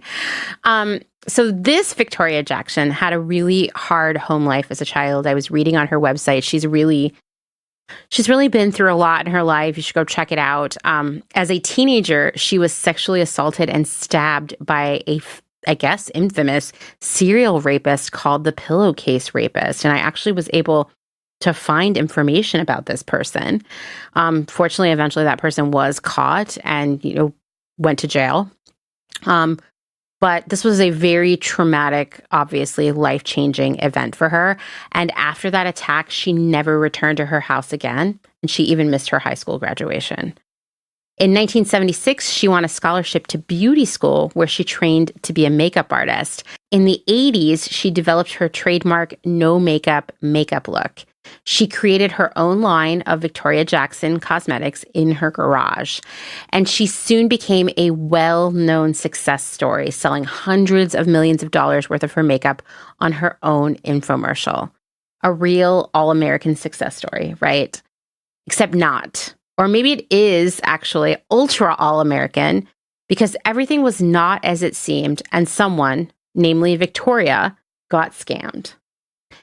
I found this 1995 LA Times article about Jackson and what was really happening behind the scenes. The article says, while the cosmetics line she created has probably earned millions for the company that produces her infomercials, American Telecast of Paoli, Pennsylvania, for several years, Jackson was earning a relatively modest $3,000 to $8,000 a month. Now, that is still a lot of money. Well, not really, I guess. That would be $36,000 a year to $96,000 a year.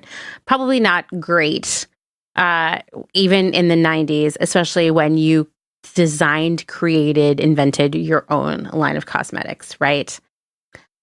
Why was she being paid so little? Well, that's because Jackson had signed a contract with American Telecast that was based on adjusted gross earnings, meaning that she was only entitled to a small portion of the company's earnings after all other expenses were deducted. Airtime, production costs, marketing costs, salaries, packaging, you name it. She only got a small percentage of what was left after that. She was actually being paid less than the celebrity guests on the infomercial, Meredith Baxter Burney, Ally McGraw, Lisa Hartman, who were receiving 2% of the gross revenue, meaning 2% of just sales, right off the top, not with any deductions. And so she was just, you know, kind of getting screwed on this deal. She told the LA Times, "I've always referred to this as my deal from heaven and hell. From heaven because it put me on the map and let me realize my dreams and potential, but from hell because I don't own it and I don't make all the money I would have had I done it differently." And the reality is that she got a very bad deal. But in 1988, when she signed that deal with American Telecast, she was desperate. Despite a successful career as a makeup artist in Hollywood, she just hadn't been able to successfully launch her own line. She just couldn't get the money together to do it. And American Telecast promised her the opportunity to do that. Per the LA Times, American Telecast offered to pay up front for the research and development of Jackson's makeup line, as well as manufacturing costs and the TV airtime to sell it by way of a toll-free 800 telephone number. Jackson would receive 10% of an adjusted gross profit. Until the profits started rolling in, she'd receive advances on future earnings. This is like a record deal, it sounds like to me, right? It totally is. Yeah. That's, you know, what's going on in my mind. Yeah, right? I was thinking the same thing. It was a take it or leave it deal, and she took it. With hindsight, Jackson says she would have found advisors more familiar with the vagaries of the entertainment industry accounting and of infomercials. And you got to remember, we're still in the very early days of infomercials when she signs this deal in 1988. Like, they've only been allowed on American airwaves for a couple years at this point. And she just didn't know what she was doing. She didn't have the right people helping her, because this is just like a record deal where you pay for the recording costs, the videos, everything else, and then you get a cut sometime down the road, if at all, right? Yeah. This was a similar thing. And, you know, this was her name on it. Yeah. Another part of this is that she had an exclusivity deal that basically said if she did not renew the contract or quit or anything like that, she couldn't sell makeup anywhere else ever. This is like her one thing she knows. So she's really, really stuck with it. For years, she would receive little to no payment for the sales of the line, being told by the company that no profit was being made. And in 1992, she hired a lawyer who was familiar with these kinds of agreements. She'd had enough is enough, right? She was like, I know we're selling hundreds of millions of dollars worth of makeup. When am I going to get a cut of this? An audit of American Telecast's accounting was done. And wouldn't you know it, it turned out that they did owe Jackson money. And she was able to negotiate a better deal based on that, because it was kind of like, listen, I'm going to take you guys to court for damages if you don't give me a better deal. You know, and like, there were expenses, of course. I was reading that, for example, filming the infomercial cost $750,000, which, you know, what does that even mean? Well, $750,000 is a pretty, at least of that time, a pretty standard advertising budget for just a regular commercial. So it wasn't out of bounds, right? But, you know, that was another thing that they would have been deducting from her part of the profits. And the packaging development, running the 1-800 number, shipping, all of the operations and processes involved in getting product to people. But it was a pretty unfair deal. Just to know that Meredith Baxter Birney was making more money off of being on the infomercial than Victoria was, and she like created the product. Yeah, it's pretty wild. Something that, you know, I was kind of wondering through this too is like, so you'd mentioned that like a lot of the sets kind of look the same, and I'm wondering how much of these were shot at the same places. Like, you know, like who was directing these? Like, there's so many other weird questions, because even like talking about this American Telecast, you know, like where were they shooting these? Like, you know, like, right, what was there just one soundstage that like some, you know, because like it seems like if you're that and you're a parent company, like you would just build a soundstage and shoot all of them there because you're going to save money instead of renting. Or are you going to save money? You know, it's that sort of thing. And I think it'd be really interesting to, you know where the stuff was shot, who was directing it, how it was getting made, you know, like how the sausage was getting made, and not just in the like the phone aspect, but the actual like how these things were, you know, being produced for TV. So I know a little bit. Once again, like this industry kind of operates even now way under the radar. But, okay, so the Victoria Jackson Cosmetics one was different than the other ones because it didn't use that talk show format. Instead, it relied on women in very neutral tone suits being very calm and low-key quiet in a house. That one was actually filmed in a house. Everybody else was doing that talk show format, though. And what I discovered is that the world of infomercials, both, we're going to talk about American Telecast a little bit more, but the majority of these infomercials were being made, produced by just a couple companies, right? No matter how diverse the product offering was. But it was similar that only a couple people were doing all the directing and producing of the actual spots. So I have no doubt that they were shot in the same locations. There were a couple where I was like, I think that's the same set. In fact, at one point, Victoria Jackson did get married, and she married a guy who produces these infomercials. Yeah. So let's talk a little bit about American Telecast, because it was one of the biggest companies benefiting from the infomercial era. This family-owned company began in the mid-'70s as a direct marketing company, which I would assume would be like marketing through the mail. But they pivoted into infomercials in the 80s as infomercials were just taking off. And they had some pretty major ones. For example, Richard Simmons' Deal-A-Meal, which grossed more than $250 million in sales. Where there's a will, there's an A, which I had totally forgotten about. It was a series of like educational videos and workbooks. It was hosted by Michael Landon, John Ritter, Marie Osmond, and Hugh Downs. I think Hugh Downs was from 60 Minutes, right? Yeah. Let's just watch this one, because this was a blast from the past. I specifically chose an ad with Michael Landon. The commercial announcement was recorded prior to Michael Landon's death. Mr. Landon authorized its continued broadcast because of his belief in the content of this program. Hi, I'm Michael Landon. For the last 3 years, John Ritter has been telling America about where there's a will, there's an A. A video seminar for students that has literally turned C and D students into A students almost overnight. Our hope was to help thousands of students do better in school. Well, this program has exceeded our wildest expectations. Over 1 million grade school, high school, and college students have watched or listened to these tapes. 1 million. And the results have been incredible. I went from straight C's and D's to straight A's and B's. My grade point average went up from a 1.8 to a 3.0, and I made the honor roll for the first time. He didn't want to watch the tapes, and I made him watch them. And I can't even believe the difference. It totally changed his whole motivation and his whole attitude towards learning.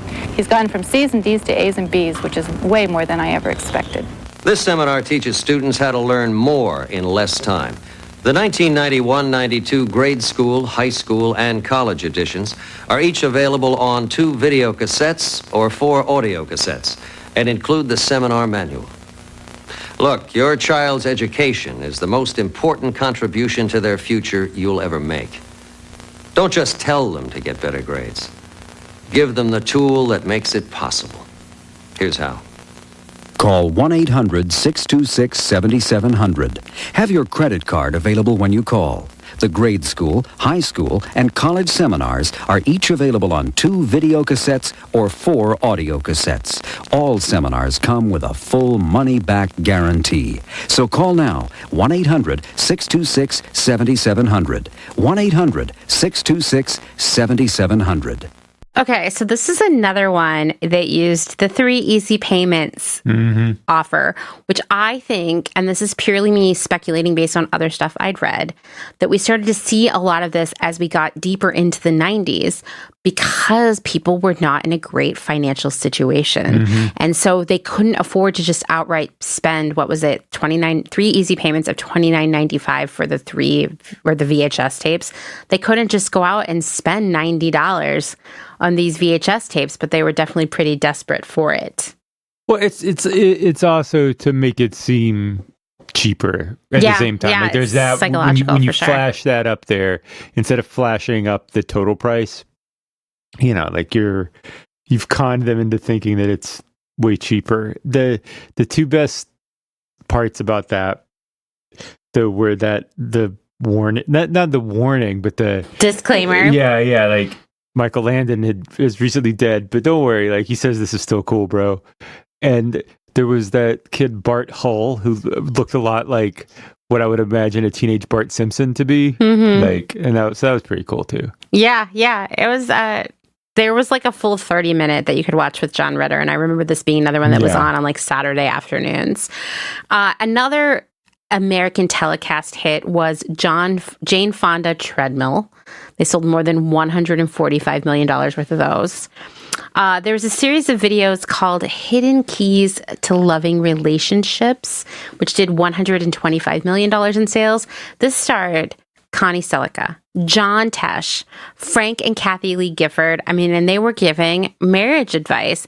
And I did not watch one of these. However, I did see that a church has uploaded all the videos onto YouTube for your viewing pleasure, if any of you need that. Later, American Telecast did a cosmetic line infomercial with Kathy Lee called Mon Ami. I remember the Kathy. I didn't remember the name of it, but I do remember. I remember it too. As soon as I saw it, I was like, oh yeah. And it was not dissimilar to Victoria Jackson, honestly, in terms of aesthetic and what you got with it. It's hard to find out much about American Telecast because they keep a very low profile. They told the New York Times in 1992, quote, "The spouting whale gets harpooned." Like, they just operate under a cloak of mystery. They were widely considered the best in the infomercial business in the 1990s. Remember when we talked about the Play Awards in the last episode? They won 15 awards in the year that it happened. And their formula was super easy. Get a celebrity on board and give them a small portion of sales. They could pitch it almost as passive income to the star. Just film the infomercial in a day or two and watch the money roll in for years. And so that's what they did with all of these people. They did hair commercials with Cher. I actually am sad to say that there was this Adweek article that I tried to read in every possible way without getting a subscription to Adweek, which I was unable to accomplish, that was just talked about how Cher practically ruined her career in the 90s with infomercials. Because she was doing so many, and they turned into such like parody fodder, and some of them were less good than others. And so she did a bunch. A lot of celebrities did, right? I mean, I just listed a whole bunch of celebrities who were involved with these products. Yeah. Ultimately, what I found in my research was that there were only a few major companies dominating the infomercial landscape in the 90s, with American Telecast running the celebrity products circuit. I mean, I listed some, but they had many more. Ronco doing his own thing, and all of the 1-900 numbers being run by a small handful of sort of like 1-900 conglomerates. As I mentioned at the top of this episode, infomercials continue to air even today, and the industry was definitely a lot stronger in the 90s and the aughts, but we still have seen some products launch as infomercials, perhaps in a way that is much more successful than it was in the early 90s, because they have made that leap from infomercial to full-on regular best-selling products. So for one, there's the Snuggie, which I think that the Snuggie came into the world in a time when I didn't have access to television. So I didn't even know it was an infomercial, but there was a full-on 30-minute Snuggie commercial, which I don't know how much you can say, but let's just watch a little clip right here. You want to keep warm when you're feeling chilled, but you don't want to raise your heating bill. Blankets are okay, but they can slip and slide. And when you need to reach for something, your hands are trapped inside. Now, there's the Snuggie, the blanket that has sleeves. The Snuggie keeps you totally warm and gives you the freedom to use your hands. So now, you can work the remote or read a book in total warmth and comfort. Use your laptop without being cold, or enjoy a snack while staying snugly warm. Snuggie is made of ultra-soft, thick, luxurious fleece with oversized sleeves, so you can move your arms and use your hands and still be wrapped in warmth. Super large, one size fits all, so you can stay warm from head to toe. No more cold feet. And with Snuggie, you can get up and still stay warm. Perfect for men, women, and children, too. The ultra-soft fleece keeps you totally warm, and the sleeves keep your hands free.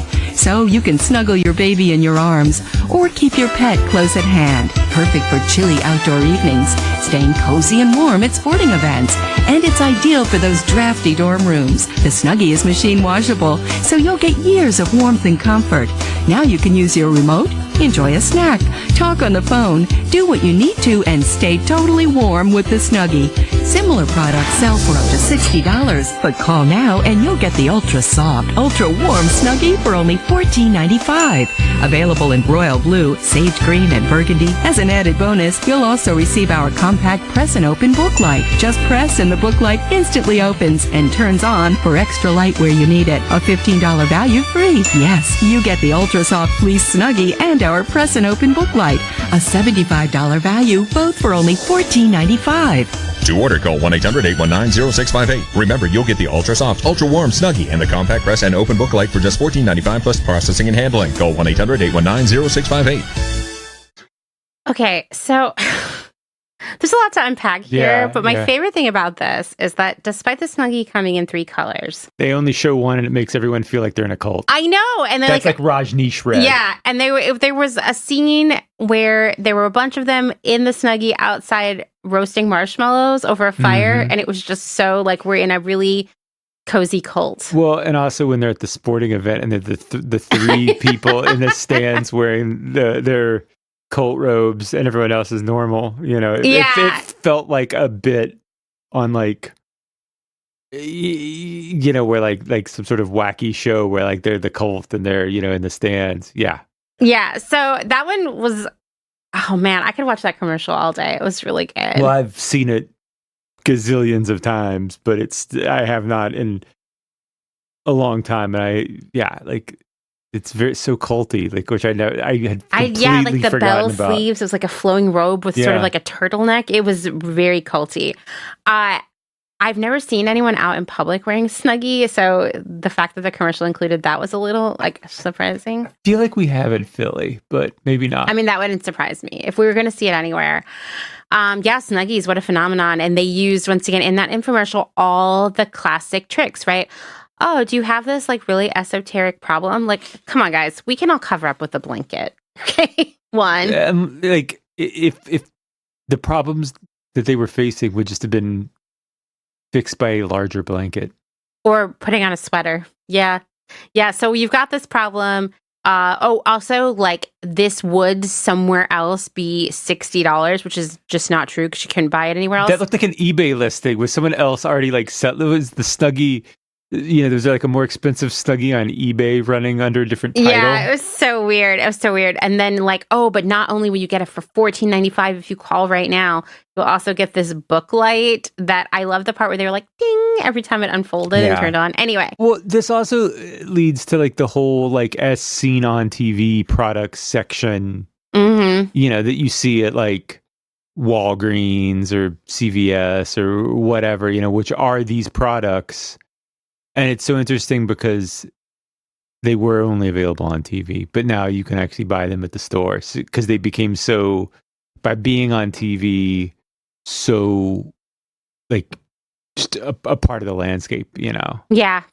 Very, very interesting to me. Like the Snuggie, I don't know if they're still around. I just think about how many are in the landfills. They're definitely 100% polyester. Definitely lots of parodies made of that ad. Yeah. I still, once again, why did they go for everyone being in the burgundy one?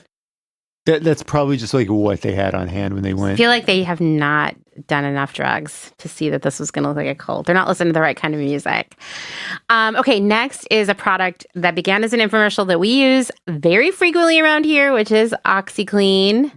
That was a Billy Mays joint. Proactive, which you can, like, a lot of airports have Proactive machines in them now. Like, it's just a straight up product that you can buy.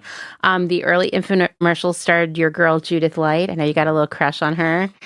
Bowflex. I've never known anyone with a Bowflex, but they just are like one of those things. How about the George Foreman grill? Yeah. They sold every thrift store ever. Every thrift store ever. Three at every one of them. So they sold more than 100 million. And I thought that was interesting because the population of the United States is give or take about 300 million people at any given time. But, a bunch of those people are children or live in the same household. So what it says to me is that there are households with multiple George Foreman grills.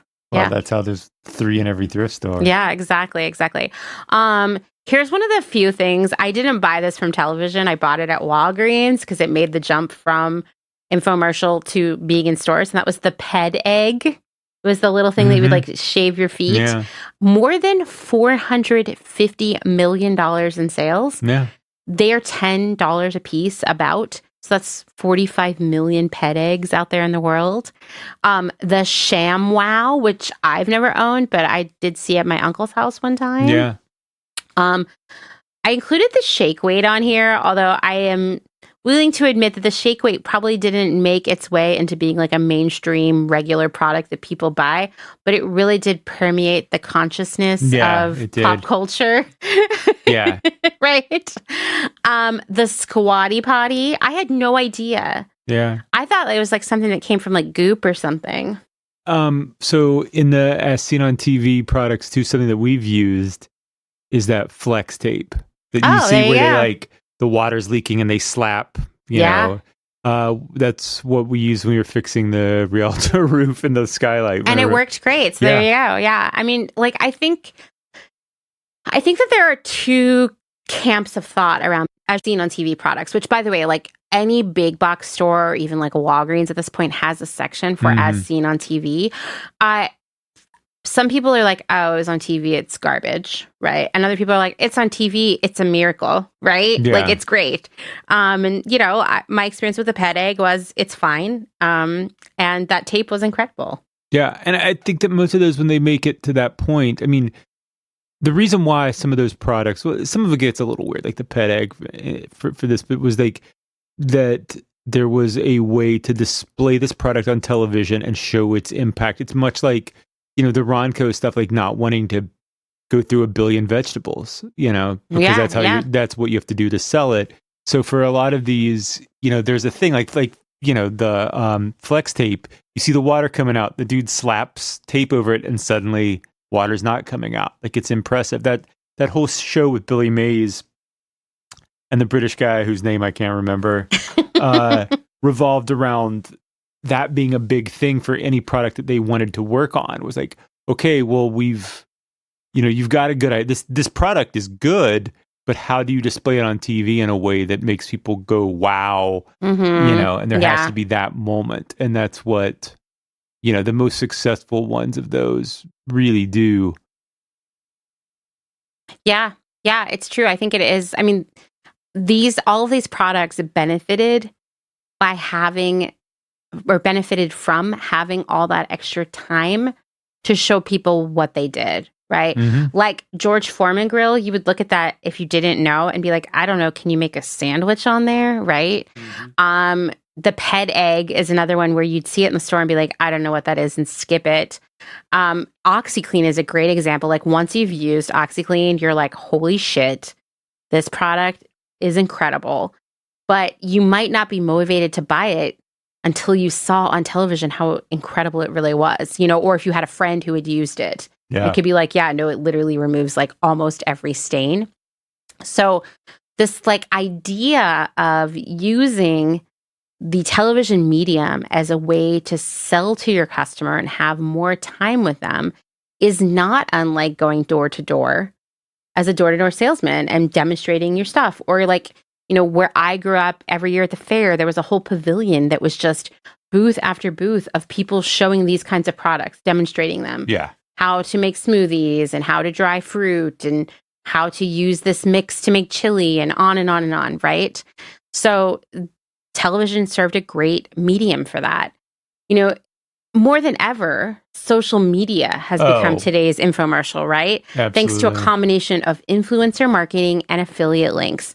And I want you to think about your average influencer's profile or posts and compare them to the standard recipe of an infomercial, as we have been throughout this. So the most successful infomercials outside of maybe Victoria Jackson really focused on that combination of a talk show format, often with a studio audience.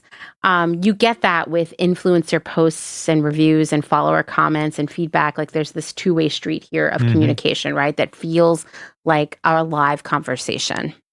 That sprinkling of call-in or video testimonials from so-called real people. You get that now on social media because nothing is more real as a testimonial than a post of an influencer actually wearing a product, telling you about it.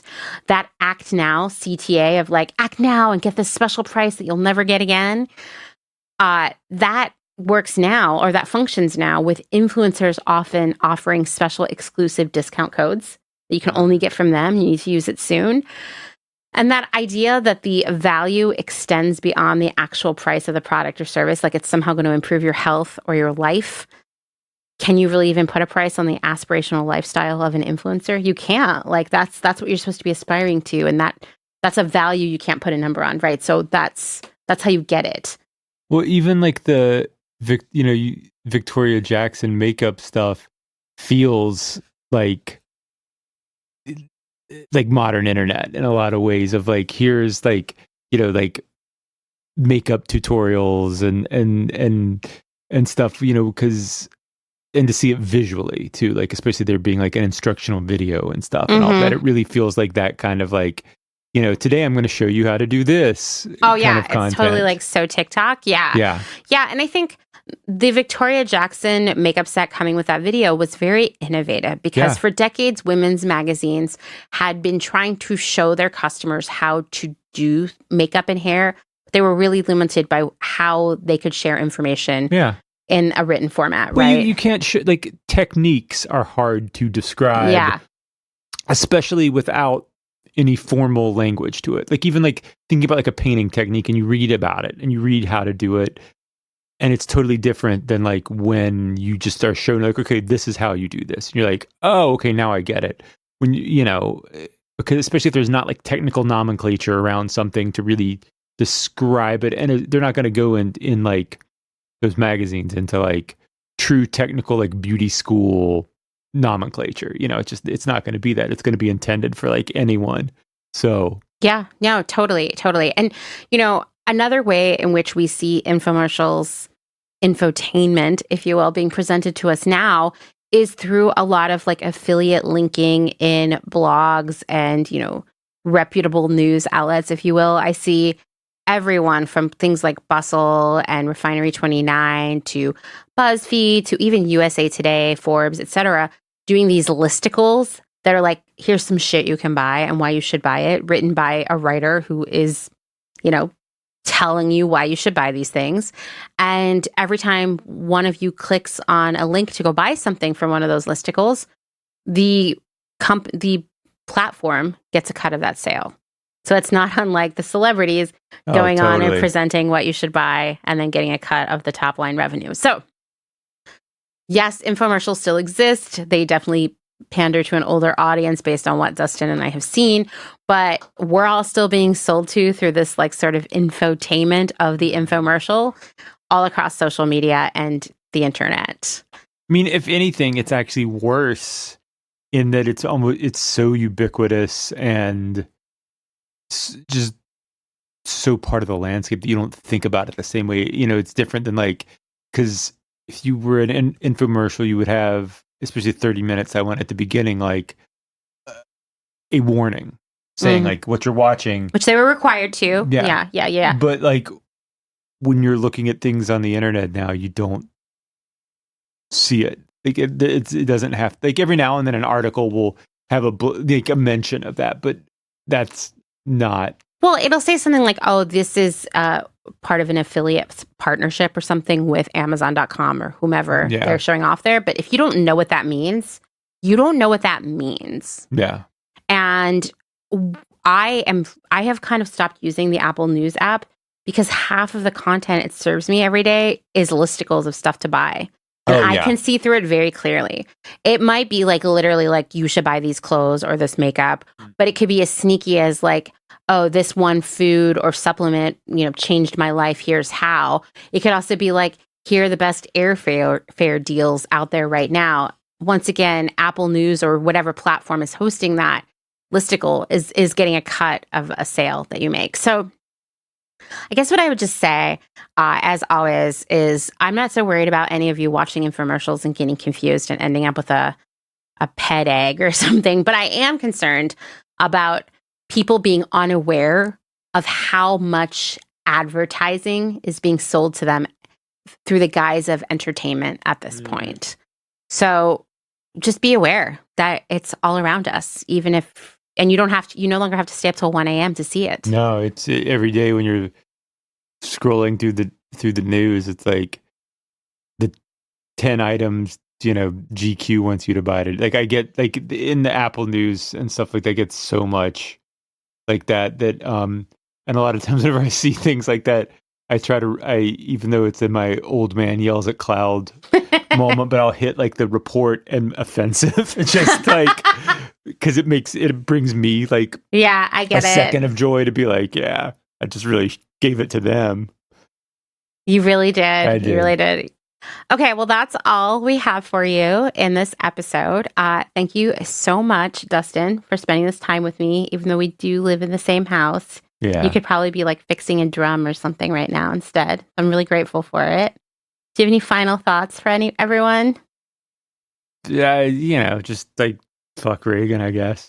That's really like what it all fair enough. comes back to. And I wish that I never would have sold. I had this exploited t-shirt that was the art for one specific 7-inch, and it's like has Reagan, Gorbachev, and Thatcher all as like puppet masters with like their puppet strings going to these like fighter jets and bombs and stuff. That sounds pretty and impressive. And it was on a bright yellow Screen Star shirt, and I sold it because it was selling for stupid money like any 80s punk shirt would, or does. But I wish that I wouldn't have gotten rid of that one, because every time now that I think about things like this, that's the first thing, the first image that pops in my head. Well, if any of you encounter this shirt, reach out. Also, reach out if you're ready to work on that Ron Popiel program. No, that's that. I want. I'm picturing some really dramatic light and him like in the kitchen, like or like behind the scenes, like they stop a scene and he's just berating someone, like that's. Yeah, that sounds great. Let us know what you know. Thanks for listening to another episode of Clotheshorse. If you like what you're hearing here, please leave a rating, maybe even a review on Apple Podcasts. But most importantly, tell your friends. Friends don't let friends fall for affiliate advertising. If you'd like to support my work financially, you can learn more at patreon.com/clotheshorsepodcast. Just a reminder to check out my other show, The Department, which I co-host with my friend Kim. We talk about trends of all types, social, food, fashion, and so much more. And of course, as always, thank you to Dustin, who you just spent 2 hours with, for our music and audio support. Bye, everyone.